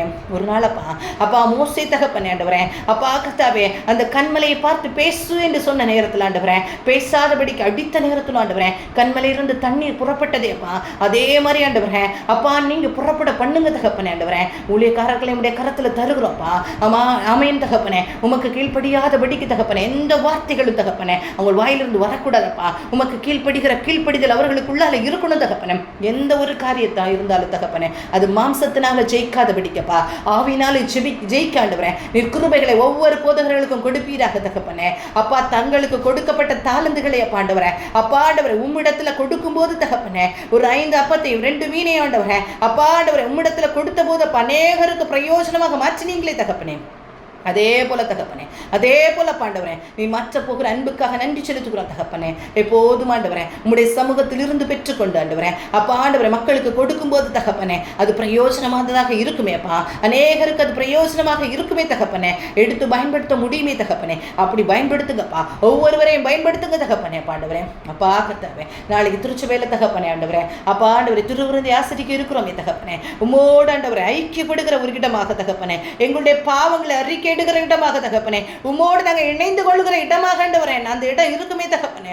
அப்பா எங்க பிள்ளைகள் ஆண்டவரேன் அப்பா ஒவ்வொருவரும் தகப்பனே எத்தனை பிள்ளைகளை பாண்டவரேன் ஏதோ ஆண்டவரே பெரியவர்கள் கூட தகப்பனே பாண்டவரேன் வந்து அசட்டையாக ஆண்டவரேன் அப்பா அந்த கம்யூனியனை அட்டென்ட் பண்றது உண்டு தகப்பனே, எடுத்துக்கொள்ளுகிறது உண்டு தகப்பனே ஆண்டவரேன். அது நானும் புரியாதபடிக்கப்பா அதுவரே அந்த அதனுடைய முக்கியத்துவம் புரியாதபடிக்கு தகப்பனே அப்பா கர்த்தாவை மறித்திருக்கிற நாங்கள் ஆண்டவரேன் அப்பா உம்மோடு உடைய சரீரத்தில் இணைக்கப்படுகிறோம் என்று அறியாதபடிக்கு தகப்பனே ஆண்டவரேன் அப்பா அலட்சியம் பண்ணி எடுக்கிற ஒவ்வொருவரையும் கர்த்தாவே ஆண்டவரே நீங்க உணர்த்தி கொடுங்க தகப்பனே. அந்த பாவ அறிக்கை நேரத்துல நீங்க உணர்த்தி கொடுங்க தகப்பனே ஆண்டவரே. பாவத்தை அறிக்கை இட்டவர்கள் மாத்திரமே தகப்பனே ஆண்டவரே உங்களுடைய சமூகத்துல வந்து நிற்கணும் தகப்பனே. பாவத்தை அறிக்கை இட்டு உம்மிடத்துல வரணும் தகப்பனே.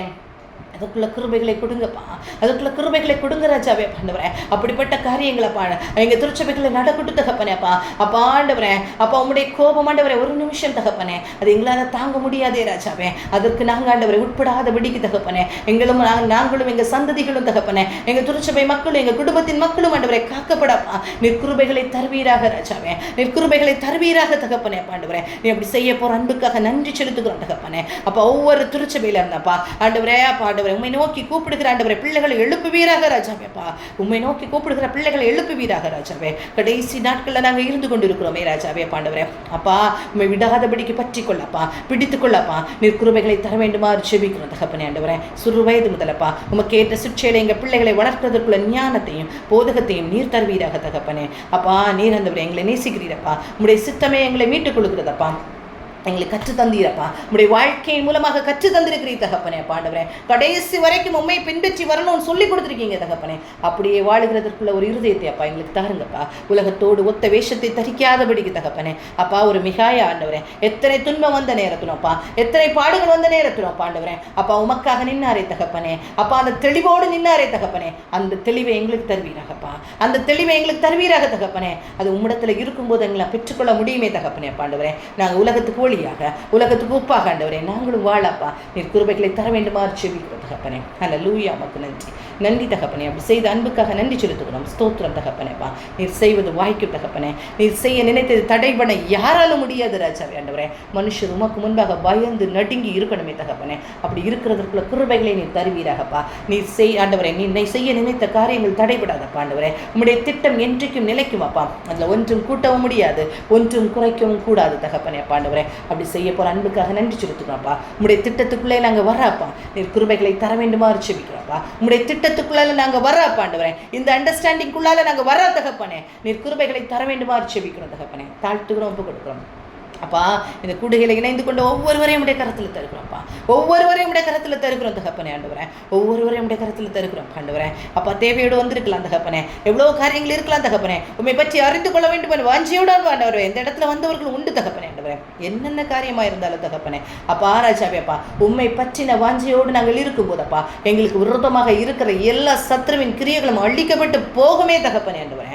அந்த பலத்தோடு தகப்பனே, அந்த நம்பிக்கையோடு தகப்பனே, அந்த விசுவாசத்தோடு தகப்பனே உண்மை நாங்கள் இன்னும் கிட்டி சேரப்பா. நீர் கிருபைகளை தர வேண்டுமா ஜெபிக்கிறோம்ப்பா. நீர் கிருபைகளை தர வேண்டுமா ஜெபிக்கிறோம் தகப்பனே ஆண்டவரே.